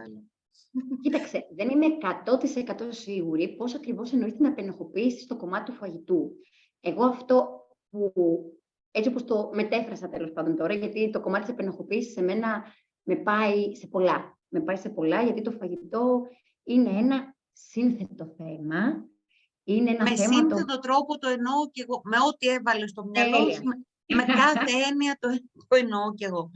Τέλεια. Εγώ, μιας και είναι στην ουσία ελεύθερης μετάφρασης και συγκεκριμένη ερώτηση και μπορεί να πάει σε πολλές κατευθύνσεις, θα τη συσχέτιζα λιγάκι με κάτι το οποίο επίσης θεωρώ πως φύγει πάρα πολύ έντεχνα το παιδί μου δεν τρώει, το συγκεκριμένο βιβλίο, που στην ουσία σε πάρα πολλά σημεία του ξεκινάει με την ερώτηση που είναι του στυλ τι πρέπει να φάει το παιδί, τι πρέπει αυτό, τι πρέπει το άλλο, και απαντώντας σε προσκαλεί να δεις και να συνειδητοποιήσεις ότι τα πάντα ρί. τα πάντα είναι σχετικά. Και ακόμη και η επιστήμη είναι σχετική. Ή μάλλον πιο σωστά, πόσο μάλλον η επιστήμη είναι σχετική. Η επιστήμη εξελίσσεται. Δεν υπάρχει ένα μεγάλο βιβλίο με τις 10 εντολές που το ανοίγουμε και λέει μετά δε παράγραφος λέει αυτό. Ισχύει για όλους, για πάντα, σε όλες τις εποχές, σε όλες τις συνθήκες, για όλα τα παιδιά, για όλες τις μαμάδες, για όλες τις εγκυμονούσες. Άρα στην ουσία, τι μας προσκαλεί λίγο και ως συγγραφέας και πραγματικά και εγώ ως επιστήμονας υγείας είμαι πολύ υπέρ αυτής της σχολής και με τον τρόπο που προσπαθώ να συνεργάζομαι και να καταλαβαίνω τους ανθρώπους, να δω το άτομο. Το άτομο που έχω μπροστά μου. Την ιστορία του. Ολοκληρωμένα. Το ιστορικό του. Το τι μου αφηγείται. Να το ακούσω. Καμιά φορά λοιπόν παίρνουμε συστάσεις οι οποίες δεν σημαίνει πως ανταποκρίνονται και στις δικές μας ανάγκες. Δεν φτιάχτηκαν για μας. Δεν έγινε μια μελέτη στα δικά μας μέτρα. Δεν είμαστε εμείς η ομάδα πληθυσμού. Άρα θέλει πολύ μεγάλη, θα έλεγα, επίγνωση και στο πώς εν τέλει μεταφράζουμε τα όποια επιστημονικά ευρήματα. Και με το ποιον τρόπο το προσεγγίζουμε και τα αξιολογούμε. Εκεί νομίζω πως έχει να κάνει πάρα πολύ και με τον εκάστοτε επαγγελματία υγείας που μπορεί να συνεργάζεται μια γυναίκα, είτε με το σύμβουλο μητρικού θυλασμού, αν κάνει μητρικό θυλασμό, είτε με τη ΜΕΑ, είτε με τον παιδίατρο, είτε με τη διαιτολόγο που μπορεί να θέλει να κάνει εισαγωγή στερεών τροφίμων και υπάρχουν διαιτολόγοι που ασχολούνται με αυτό. Εκεί λοιπόν είναι σημαντικό το να συνεργάζομαι με ανθρώπους που νιώθω ότι δεν έχουν μπροστά τους συστάσεις και καμπύλες και δεν βλέπουν εμένα. Να η λέξη κλειδί επόμενη, οι καμπύλες. Πάλι μια τάση και των παιδιάτρων που τα τελευταία χρόνια έχω δει μια έτσι, τουλάχιστον με μείωση της έντασης του φαινομένου. Θυμάμαι πάρα πολύ χαρακτηριστικά όταν τα παιδιά ήταν μικρά που ρώταγαν οι γονείς στον παιδικό σταθμό, στον νηπιαγωγείο, ακόμα και στο δημοτικό, που είστε στις καμπύλες. Αυτό τους πέρασε προφανώς από τον παιδίατρο. Εμένα είναι στην 75η. Εμένα στην 25η. Σημαίνει κάτι το ένα, σημαίνει κάτι το άλλο, είναι καλό, κακό. Αν δεν, ακόμα και παιδιά που μπορεί να ξέφευγαν, ας πούμε, δεν σημαίνει ότι είχαν κάποιο ιατρικό πρόβλημα. Και έπειτα από έρευνα είδα κιόλας ότι οι ελληνικές καμπύλες ήταν και λίγο υπερβολικές σε σχέση με καμπύλες του εξωτερικού, δηλαδή ειδικά ή προς τα κάτω. Ναι. Τι γίνεται με τους παιδιάτρους, λοιπόν, χωρίς να θέλω να τους κατηγορήσω, έτσι, προς Θεού, συνεργάζονται με διατροφολόγους, δίνουν βάση σε όλα αυτά τα οποία λες εσύ ως επαγγελματίας υγείας ενός άλλου τομέα. Ή απλώς έχουν μπροστά τους πολλοί από αυτούς ένα τυφλοσούρτη που είναι οι καμπύλες. Βάζουν το παιδί σε μια θέση η οποία πιθανότατα αγχώνει το γονιό. Γιατί κάπως σκέφτεσαι, δεν τις εξηγούν και καλά πάντα. Και βλέπεις αν το παιδί είναι ψηλά για κάποιο λόγο είναι καλό, αν το παιδί είναι χαμηλά είναι κακό, ενώ δεν είναι ακριβώς έτσι. Ίσως δεν είναι καθόλου έτσι. Νομίζω ότι είναι πάρα πολύ εξαιρετικό όλο αυτό που περιέγραψες έτσι, και μοιράστηκες. Έχει πάρα πολλά παραδείγματα που νομίζω ότι αποτυπώνουν και το βαθύτερο νόημα πίσω από τις καμπύλες στο συγκεκριμένο βιβλίο. Και νομίζω ότι το δίνει να το καταλάβεις. Το αναλύει.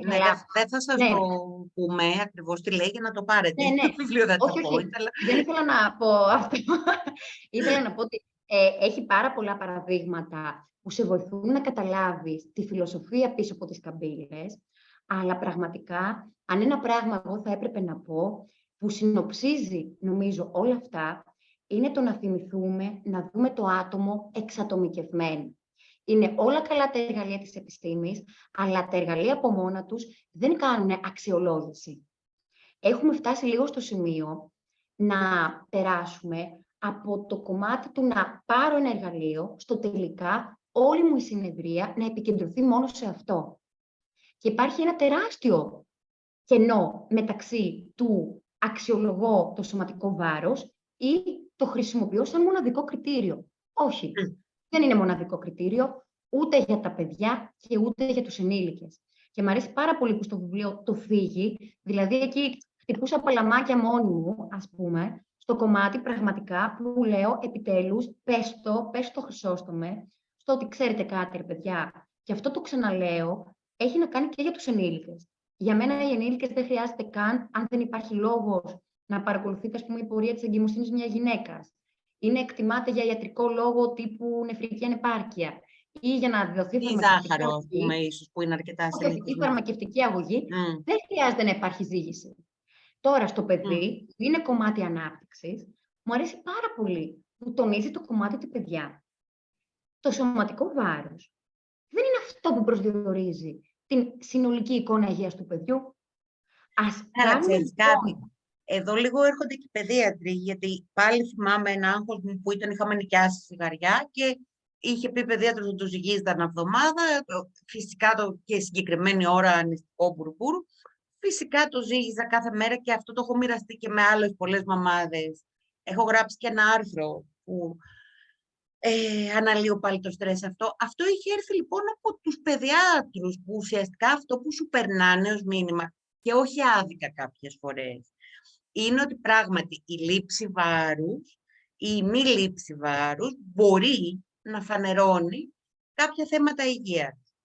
Κοίταξε, υπάρχει τεράστια απόκληση μεταξύ αυτού που είπες, που είναι μια πάρα πολύ φυσιολογική διατύπωση, και μεταξύ του όλη η συνεδρία μας να επικεντρωθεί σε αυτό, με πρώτο αυτό, με μοναδικό κριτήριο αυτό και εν τέλει, όπως πολύ σωστά είπες, χωρίς να ερμηνεύονται οι καμπύλες όπως πραγματικά είναι να ερμηνευτούν. Δεν είναι δηλαδή, άιντε, πήραμε μια καμπύλη, πήγαμε εδώ, πήγαμε εκεί, Παναγιά μου, έχουν άλλη ερμηνεία οι καμπύλες και σε κάθε περίπτωση χρειάζεται να βλέπουμε, επαναλαμβάνω το ίδιο, το κάθε παιδί εξατομικευμένα. Δεν είναι μοναδικός. Είναι διαφορετικό να πεις αυτό που είπες εσύ, συναξιολογώ, λαμβάνω υπόψη και άλλους παράγοντες, βλέπω την κλινική εικόνα του παιδιού, παρατηρώ φυσικά, φροντίζω, παρατηρώ, προσέχω, και είναι άλλο όλο το να επικεντρωθεί, γιατί αυτό, όπως ανέφερα πριν Πελιό,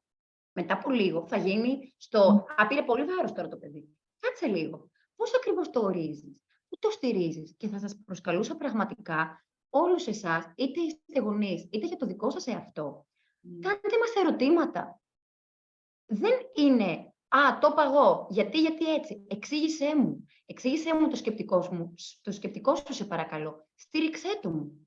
Έχετε το δικαίωμα να ρωτάτε. Πολλές φορές, λοιπόν, υπάρχει μια στάση και αντιμετώπιση του «εγώ ξέρω για σένα», εσύ δεν χρειάζεται καν να ξέρεις γιατί αυτό είναι σημαντικό ή όχι, απλά πρέπει να ακούς, παύλα να υπακούς. Παύλα να υπακούς. Οπότε, και νομίζω αυτό που λέει πάρα πολύ, εμένα μου έχει μείνει τρελά θανατάκα, το ότι ξέρεις κάτι, όχι, δεν είναι η Μαρία εκτός καμπύλων. Η καμπύλη δεν πιάνει την ανάπτυξη της Μαρίας. Έτσι. Και έτσι είναι. Οι καμπύλες είναι μέση όρη, είναι στατιστική. Και επανερχόμαστε ξανά, στην ουσία, αν μπούμε σε αυτή τη συζήτηση, επανερχόμαστε ξανά στο ότι η επιστήμη εκ των προτέρων έχει μεθοδολογικά σφάλματα. Δεν λέω πως η επιστήμη είναι για τον κάδο πορημάτων. Με αυτήν προχωράμε. Αλλά ας έχουμε επίγνωση ότι και η επιστήμη εμπεριέχει σφάλμα. Και η επιστήμη, σε μεγάλο βαθμό, αυτά που βλέπουμε, προέρχονται από μέσους όρους και στατιστικές. Και ξαναλέω, ας δούμε το άτομο μπροστά που έχω.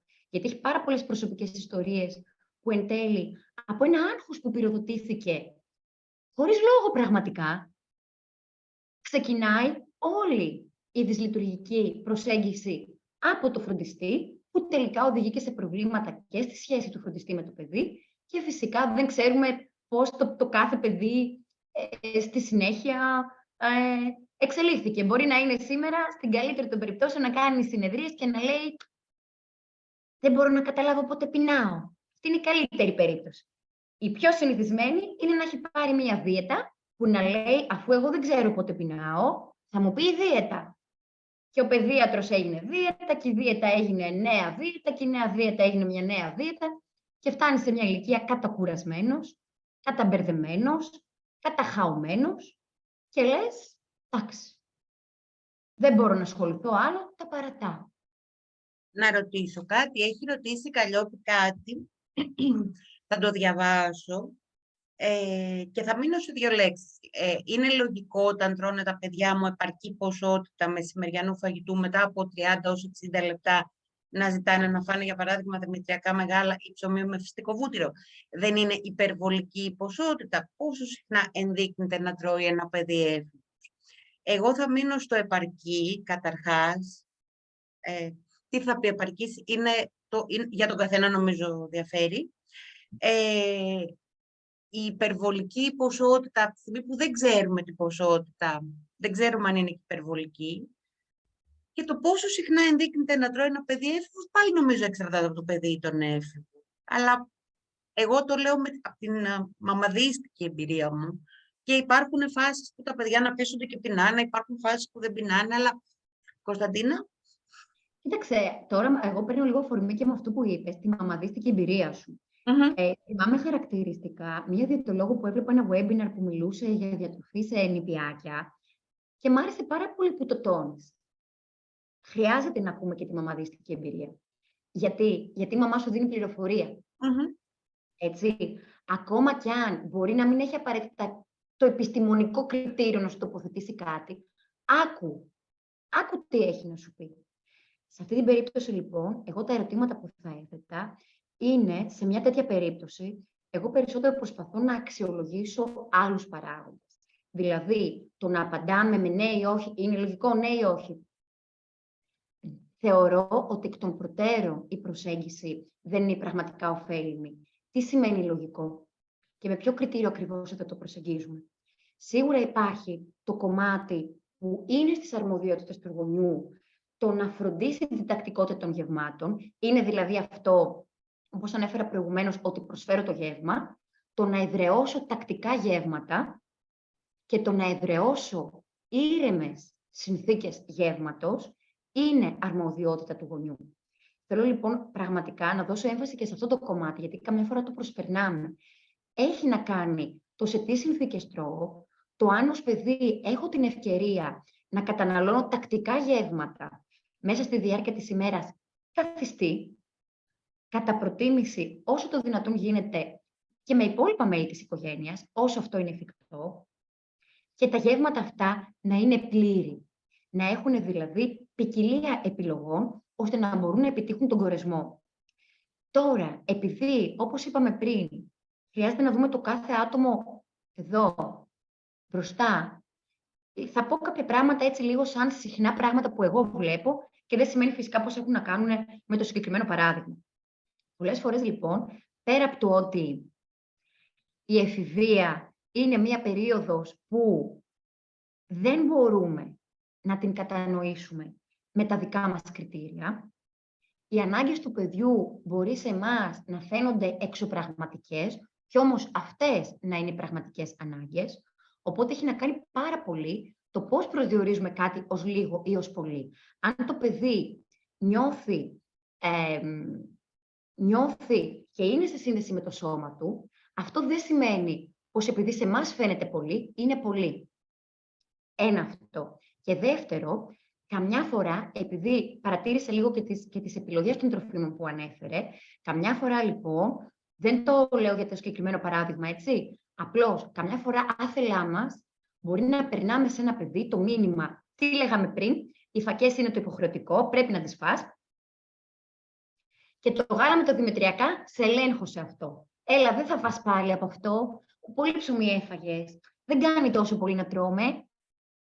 Δεν αναφέρομαι στο συγκεκριμένο παράδειγμα, τα πήρα σαν αφορμή, έτσι. Καμιά φορά, λοιπόν, να σας το συνδέσω με το προηγούμενο που αναφέραμε προηγουμένως, μπορεί εγώ να φτάνω στο γεύμα για να φάω αυτά που πρέπει και μετά να φάω αυτά που απαγορεύονται. Πολλές φορές, λοιπόν, η απαγόρευση οδηγεί ένα παιδί στο να σκέφτεται πολύ περισσότερο τα τρόφιμα για τα οποία έχει ακούσει σχόλια. Και θέλω με αφορμή αυτό να πω... Και τους ενήλικους φυσικά, έτσι, δεν είναι μόνο τα παιδιά. Ξεκάθαρα. Περισσότερο ίσως. Ξεκάθαρα. Απλά στο παιδί είναι ακόμα και πιο συγκεκριμένο όλο αυτό, γιατί δεν καταλαβαίνει και από πού του έχει έρθει και ταυτόχρονα το βιώνει και με μια τεράστια ενοχή και με μια τεράστια ντροπή Γι' αυτό και βλέπουμε πολύ συχνά παιδιά και εφήβους να καταλήγουν στο να τρώνε στα κρυφά. Αυτό προκύπτει από την απαγόρευση, τη στέρηση και τον περιορισμό. Και θέλω μόνο σε αυτό το σημείο έτσι να τονίσω κάτι το οποίο δεν γίνεται εύκολα κατανοητό και ξεκάθαρο αν δεν το έχουμε προηγουμένως συνειδητοποιήσει. Η απαγόρευση δεν έχει να κάνει μόνο με το αν σου δίνω κάτι ή όχι. Πώς λέγαμε πριν, το προσφέρω. Αν εγώ σου δίνω πελιό και μετά σου λέω, έλα εντάξει τώρα, θα φας, πολύ είναι αυτό, άστο. Ναι, σήμερα όμως, άλλη φορά δεν θα φας.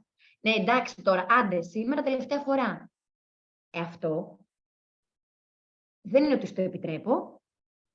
Το ότι δηλαδή μπορεί να σου δίνω και μετά να σε σχολιάζω ή να σου κριτικάρω την ποσότητα ή να στο χρησιμοποιώ σαν απειλή επειδή έφαγες πολύ. Ή σαν δώρο, αντίστοιχα. Δώρο. Και αυτό υπάρχει και αναλύεται στο βιβλίο. Έτσι, η τροφή ως... Συνήθως το γλυκό είναι αυτό, η επιβράβευση ή το junk food, ας πούμε. Χρησιμοποιείται πάρα πολλές φορές ως επιβράβευση για κάτι. Στην ουσία, αυτό που άλλη μια φορά τα παιδιά πολύ συχνά καλούνται να βιώσουν είναι αυτή η τεράστια σύγκρουση. Αυτό που σου προσφέρω σαν επιβράβευση, ταυτόχρονα αυτό σου απαγορεύω κιόλας. Πάλι Καλλιόπη έχει μια ερώτηση, η οποία νομίζω ταυτίζεται και με κάτι που θα ήθελα να ρωτήσω εγώ βέβαια. Ξαναλέω ότι μετά από όλα όσα είπαμε και μετά από όλα όσα διάβασα, δεν ξέρω αν έχει απάντηση. Η έφηβη κόρη μου δεν επιζητά να τρώει από τις 7.30 το πρωί που παίρνει το πρωινό της ως τη 1.30 που επιστρέφει στο σχολείο. Δεν είναι μεγάλο αυτό το διάστημα? Κοίταξε, επειδή το πάμε λίγο σε πολύ προσωπικά τώρα παραδείγματα. Όχι, αλλά οι έφηβοι, ας πούμε, χρειάζεται να τρώνε δεκατιανό? Γιατί υπάρχει και ένα άλλο θέμα τώρα που βλέπω εγώ μέσα στην ερώτηση, πάλι μαμαδίστικα και δημοσιογραφικά. Πολλά παιδιά δεν επιδιώκουν να τρώνε, δεν θέλουν να τρώνε στο σχολείο, ειδικά κορίτσια. Δηλαδή το δεκατιανό που τρώγανε πάρα πολύ άνετα στο δημοτικό, στο γυμνάσιο και στο λύκειο κόβεται.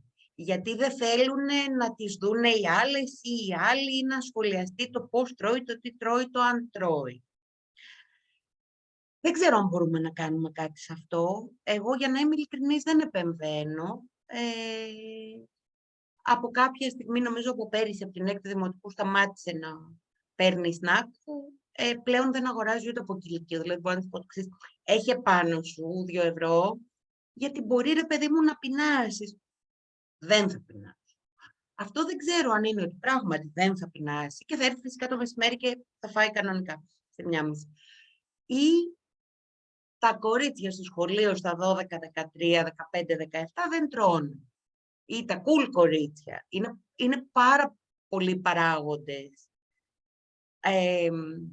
Δεν ξέρω και εδώ αν υπάρχει σωστό ή λάθος. Αλλά και πάλι ίσως είναι εξατομικευμένο. Δηλαδή, ένα άλλο κορίτσι μπορεί να πεινάει τόσο πολύ που να πει δεν με νοιάζει καθόλου τι θα πούνε οι άλλοι, εγώ θα φάω. Κοίταξε να δεις κάτι. Ανεξάρτητα από το αν πεινάει ή δεν πεινάει το παιδί, γιατί σίγουρα δεν μπορούμε εδώ να αποφασίσουμε εμείς για το αν πεινάει ή δεν πεινάει το παιδί. Αυτό όμως τώρα που μου έδωσε σαν ερέθισμα, θέλω λίγο να πω, γιατί είναι ένα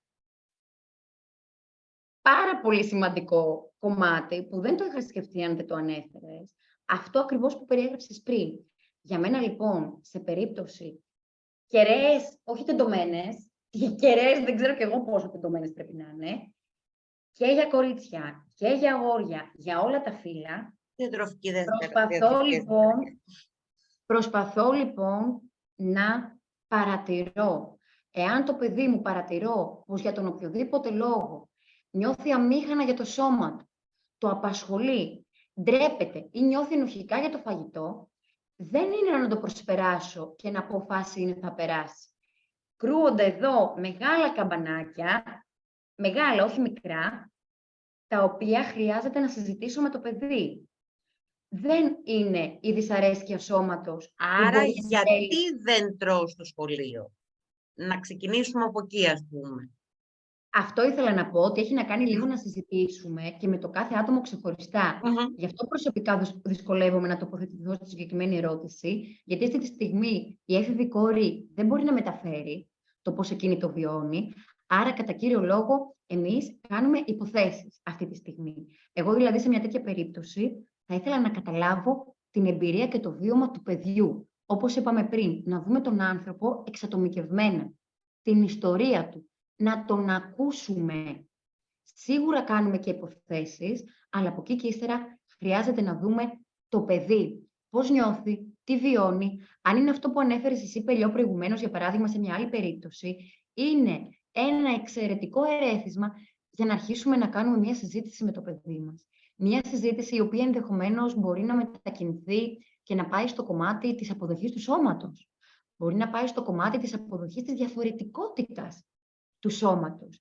Χρειάζεται να δούμε εάν το παιδί έχει με κάποιον τρόπο, είτε από εμάς, άθελά μας, είτε από τους συμμαθητές, αν έχει εσωτερικεύσει μηνύματα από την κουλτούρα της δίαιτας. Αυτά είναι καμπανάκια να τα δούμε.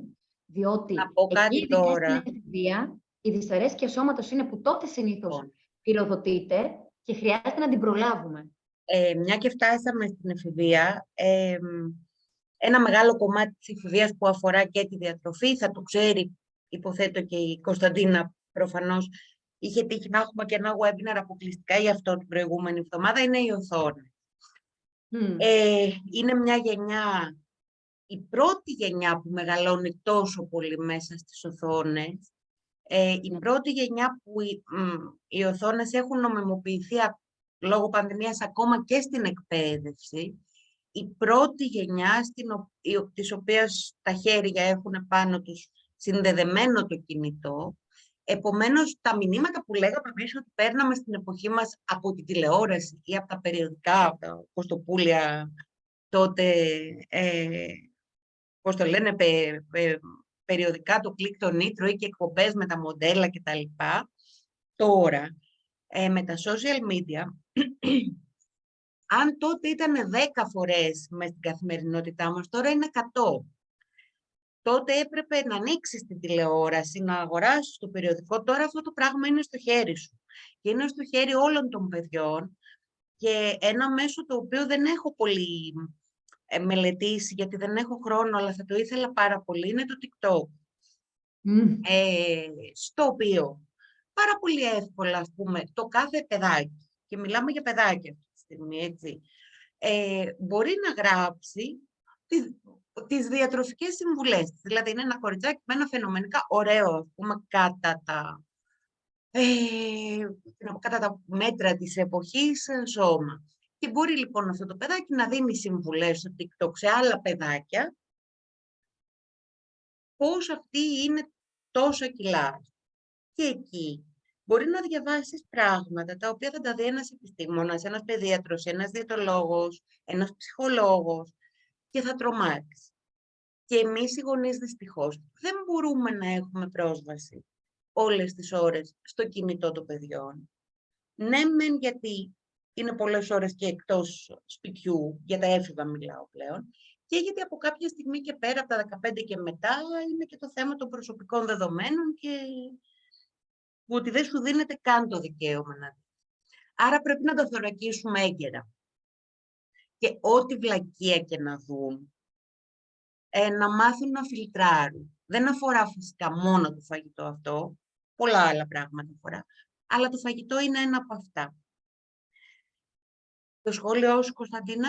Το σχόλιο μου είναι ότι ακριβώς αυτή είναι και η προσέγγιση η οποία συστήνεται και από τους οργανισμούς που έχουν να κάνουν με διατροφικές διαταραχές, γιατί εγώ, για να το πάω και λίγο ένα βήμα παραπέρα, αυτό που ανέφερες πριν, κάλλιστα τέτοιες πρακτικές που προωθούνται σε άτομα τα οποία έχουν μια γενετική προδιάθεση για ανάπτυξη διατροφικών διαταραχών, είναι πάρα πολύ εύκολο να πυροδοτήσει την ανάπτυξη και την εμφάνιση των διατροφικών διαταραχών. Άρα δεν είναι αθώο, δεν είναι trend, έχει να κάνει με την υγεία των παιδιών. Όλοι λοιπόν και οι οργανισμοί που ασχολούνται με τις διατροφικές διαταραχές και με την εικόνα σώματος, γιατί είναι ένα πάρα πολύ σημαντικό κομμάτι και δεν πρέπει να το περνάμε αψηφί. Έλα μωρέ, δεν νιώθει πολύ καλά, ντρέπεται, κρύβει το σώμα της. Να συζητήσουμε, να το δούμε. Και αν νιώθουμε κι εμείς άβολα, ή αν μας ξυπνάει και εμάς ως γονείς κάτι δικό μας, γιατί όπως είπαμε από την αρχή, πολλές φορές καθρεφτίζονται οι δικές μας ανησυχίες. Αν εγώ ανησυχώ κι εγώ για το σώμα μου, ως μητέρα, ή έχω περάσει κι εγώ από μια δύσκολη σχέση με το φαγητό ή έχω ταλαιπωρηθεί με τις δίαιτες στη ζωή μου. Είναι πάρα πολύ ανθρώπινο όλο αυτό να καθρεφτίζεται και καθώς κοιτάζω το παιδί μου.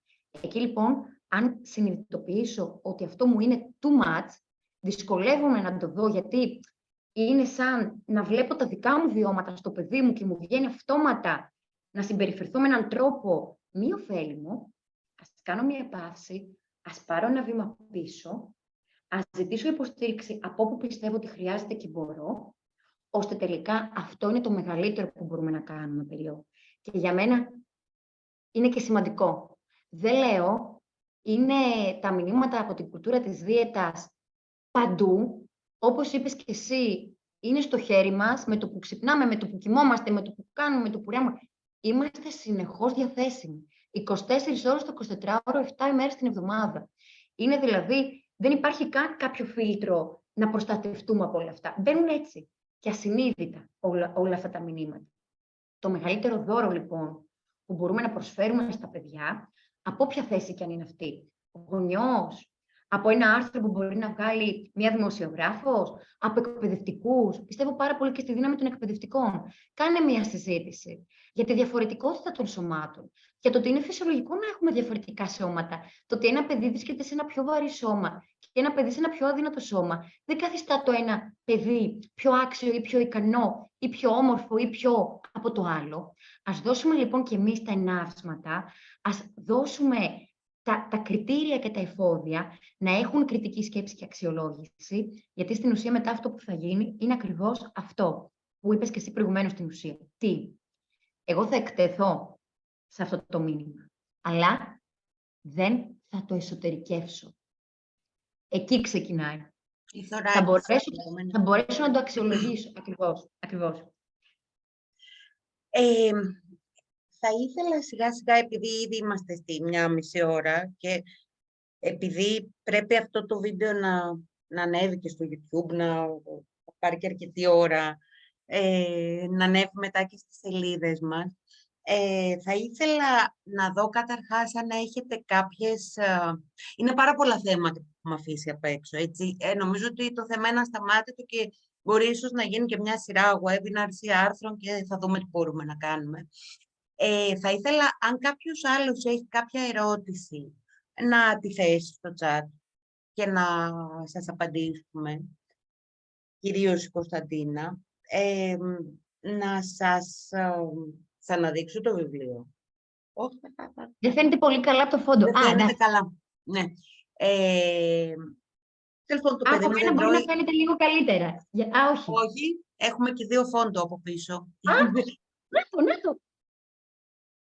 Έτσι. Είμαστε σαν να φέρνουμε κάτι περίεργο εδώ. Θα ήθελα να πω ξανά, εγώ έχω και σελιδοδείκτη. Ναι, κι εγώ. Λοιπόν, ότι αυτό το βιβλίο σίγουρα είναι ένα πάρα πολύ καλό δώρο για νέους γονείς. Είναι ένα πολύ καλό δώρο για γονείς με μικρά παιδιά ή για τους εαυτούς σας. Παρ' όλα αυτά, αν τα παιδιά σας έχουν μεγαλώσει, ακόμα και αν είστε εκπαιδευτικοί και είστε εδώ για ειδική υγείας και δεν έχετε παιδιά ή έχετε πια μεγάλα παιδιά, σίγουρα θα το βρείτε πάρα πολύ ενδιαφέρον και ουσιαστικά μπορεί να ανατρέξετε και στις δικές σας εμπειρίες και ως γονέων αλλά και ως παιδιών. Και τελικά συζητούσαμε πάλι πριν, εκεί που προσπαθούσαμε να συνδεθούμε, ότι υπάρχει και μια διαγενεαλογική αυτή με το παιδί μου δεν τρώει, η οποία πιθανόν ξεκινάει και από τις κατοχικές γιαγιάδες μας, έτσι που μπούκωναν ίσως τους γονείς ή τους παππούδες μας για τους πιο νεότερους με φαγητό, ένα άγχος ότι δεν θα υπάρξει τροφή. Ένα άγχος ότι θα ξεμείνουμε από φαγητό, ένα άγχος ότι τι θα πάθουμε. Το οποίο κάποια στιγμή, το ανέφερε η Κωνσταντίνα, το είπα και εγώ, κάποια στιγμή γυρνάει τούμπα, γιατί ξαφνικά ενώ θέλουμε το παιδί μας μέχρι κάποια στιγμή να είναι τσουποτό και να λένε αχ, τι χαριτωμένο και μεγάλο μωρό, με ένα καμάρι μεγάλο σημαίνει υγιές, κάποτε πράγματι μπορεί να σήμαινε, και ξαφνικά κάποια στιγμή τσάπ στα μέσα του δημοτικού αυτό γυρνάει.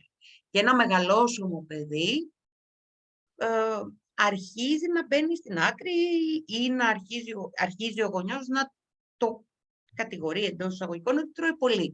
Και είναι πάρα πολύ εύκολο να γυρίσουμε από το παιδί που δεν τρώει στο παιδί που τρώει πάρα πολύ. Και στο παιδί που τελικά δεν έχει μάθει να τρώει σωστά, διότι ούτε και ο γονιός έμαθε ποτέ να τρώει σωστά και ούτε βρίσκονται γύρω μας Κωνσταντίνες ή Γκονζάλες ή και κάποιοι άλλοι ειδικοί υγείας που το ψάχνουν αρκετά περισσότερο.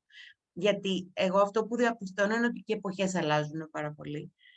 Η είσοδος των social media στη ζωή μας, όπως αντίστοιχα 30 χρόνια πριν λέγαμε για τη τηλεόραση, που επέφερε αλλαγές. Και ουσιαστικά οι πρώτες διατροφικές διαταραχές έτσι παρουσιάστηκαν στην Ελλάδα και άρχισαν να αποδίδονται πάρα πολύ στα μέσα τη δεκαετία του 90 με την αύξηση και των περιοδικών και των ιδιωτικών καναλιών και των μοντέλων των οποίων πρόβαλαν. Αυτή τη στιγμή εγώ βρίσκω πολύ θετικό ότι γίνονται συζητήσεις και ότι η διαφορετικότητα έχει αρχίσει να, σε κάθε τομέα, όπως και στον τομέα του πώς είναι το σώμα μας, έχει αρχίσει να μπαίνει ως συζήτηση και σε φόρα και σε webinar και σε τραπέζια και σε παρέες και στο σχολείο δηλαδή, που δεν αφορά μόνο το σώμα, αφορά τα πάντα. Παρ' όλα αυτά έχουμε πολλή δουλίτσα ακόμα να κάνουμε και με τους εαυτούς μας. Τι άλλο. Κάντε αυτό το βιβλίο λοιπόν δώρο στον εαυτό σας ανεξάρτητα από την ηλικία τη δική σας ή του παιδιού σας. Νομίζω ότι είναι πάρα πολύ βασικό εργαλείο να δώσετε και στις γιαγιάδες και στους παππούδες.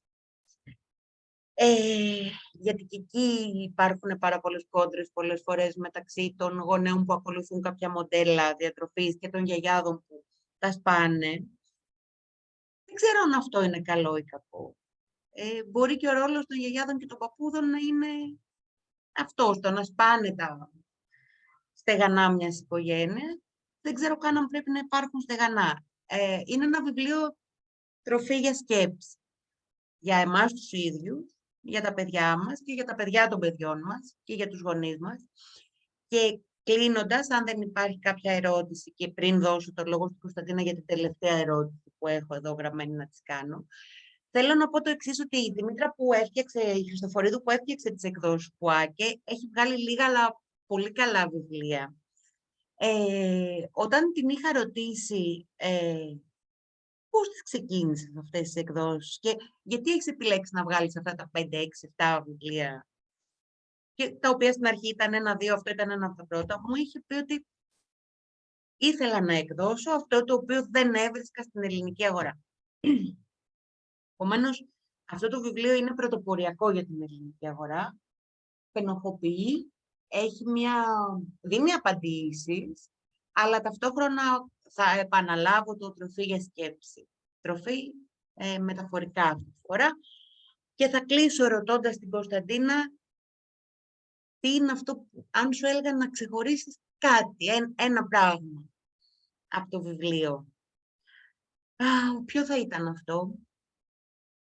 Για μένα είναι αυτά που προσπαθεί να περάσει ο Γκονζάλες, έτσι όπως εγώ τα ερμήνευσα τουλάχιστον, τόσο από το υλικό, τόσο από τον τρόπο που τοποθετείται και κυρίως από τον τρόπο που απαντά τα ερωτήματα, γιατί καταλαβαίνεις πάρα πολλά πράγματα από το πώς επιλέγει ένας επιστήμονας υγείας να σταθεί σε συγκεκριμένα ερωτήματα.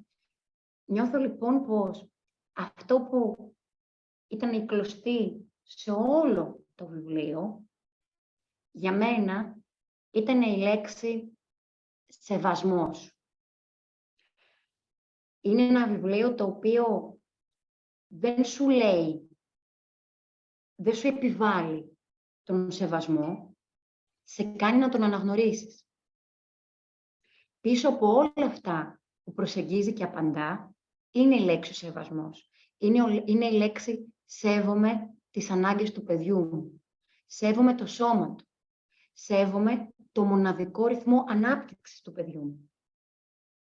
Και αυτό είναι ένα πάρα πολύ κομβικό σημείο, αν θέλουμε να αναπτύξουμε πραγματικά και να βάλουμε γερά θεμέλια για αυτή τη σχέση που καλλιεργείται του παιδιού με την τροφή, που είναι μια ιερή σχέση που θα μας ακολουθεί για μια ζωή. όλα τα πρωτόκολλα σύντησης που θεωρούνται τα πιο έγκυρα, τα πιο ωφέλιμα, τόσο άμεσα όσο και μακροπρόθεσμα για προστασία και για υγεία, έχουν αυτό ως θεμελιώδη αρχή. Το σεβασμό και το ανταποκρίνομαι στις ανάγκες του παιδιού. Το παιδί μου ξέρει, εγώ ανταποκρίνομαι στις ανάγκες. Να διαχωρίσουμε λοιπόν τις αρμοδιότητες μας, ποια είναι η δική μου, ποια είναι του παιδιού μου, και να υπάρχει ο σεβασμός των αναγκών του. Και θέλω έτσι πραγματικά, είχα σημειώσει, αλλά βγάζοντας τον σελίδοδείκτη, έχασα και την σελίδα.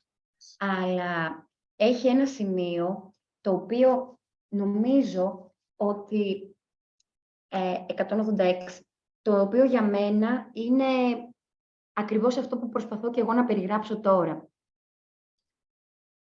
Μία υγιής διατροφική συμπεριφορά καθοδηγείται από εσωτερικά σήματα, πείνας και κορεσμού, και όχι από εξωτερικά, πιέσεις, υποσχέσεις, τιμωρίες και διαφημίσεις.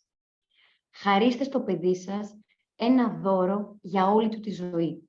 Επιτρέψτε του να μάθει να τρώει σύμφωνα με τις δικές του ανάγκες και όχι σύμφωνα με έναν θερμιδικό πίνακα. Εγώ αυτό θα έλεγα. Και ως διαιτολόγος. Θες να μας πεις τέλος, πριν κλείσουμε, και 2 λόγια για τη δική σου δουλειά και που μπορούμε να σε βρούμε?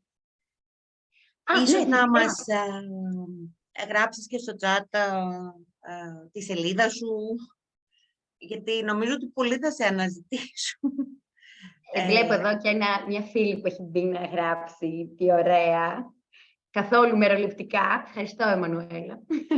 Λοιπόν, το Baby-led weaning πραγματικά είναι μία μέθοδος η οποία έχει μέσα στη φιλοσοφία της το ανταποκρίνομαι στις ανάγκες του παιδιού. Αλλά θέλω εδώ να υπενθυμίσω πως όποιον τρόπο σύντησης και αν επιλέξετε, μπορεί να είναι σύμφωνα με αυτές τις αρχές.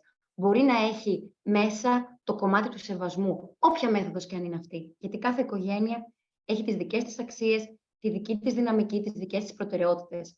Άρα, όποιον τρόπο σύντησης και αν επιλέξετε, το να σέβεστε τις ανάγκες του παιδιού μπορεί να εφαρμοστεί παντός τόπου, καιρού, εποχών κτλ. Βλέπεις ότι έχω λίγο έναν ένθερμο καημό με το συγκεκριμένο βιβλίο, γιατί νομίζω ότι είναι σαν να είναι το πριν αυτού που στην ουσία κάνω εγώ. Υποστηρίζω το διαισθητικό τρόπο διατροφής, στα αγγλικά ονομάζεται intuitive eating. Είναι στην ουσία αυτό που όλοι μας τα κάναμε αυθόρμητα, αν ποτέ μας κάποιος δεν μας είχε πει πώς θα έπρεπε να τρώμε. Άρα, στην ουσία, αυτός είναι και ο λόγος που πρέπει να σου πω που αγάπησα αυτό το βιβλίο, γιατί πραγματικά, αν επιτρέψω στο παιδί μου να είναι σε επαφή με το σώμα του, κάτι το οποίο ήδη γνωρίζει να κάνει, και του δημιουργήσω κατάλληλες συνθήκες, ώστε να διατηρηθεί αυτή η επαφή, είμαστε όλοι μας γεννημένοι intuitive eaters.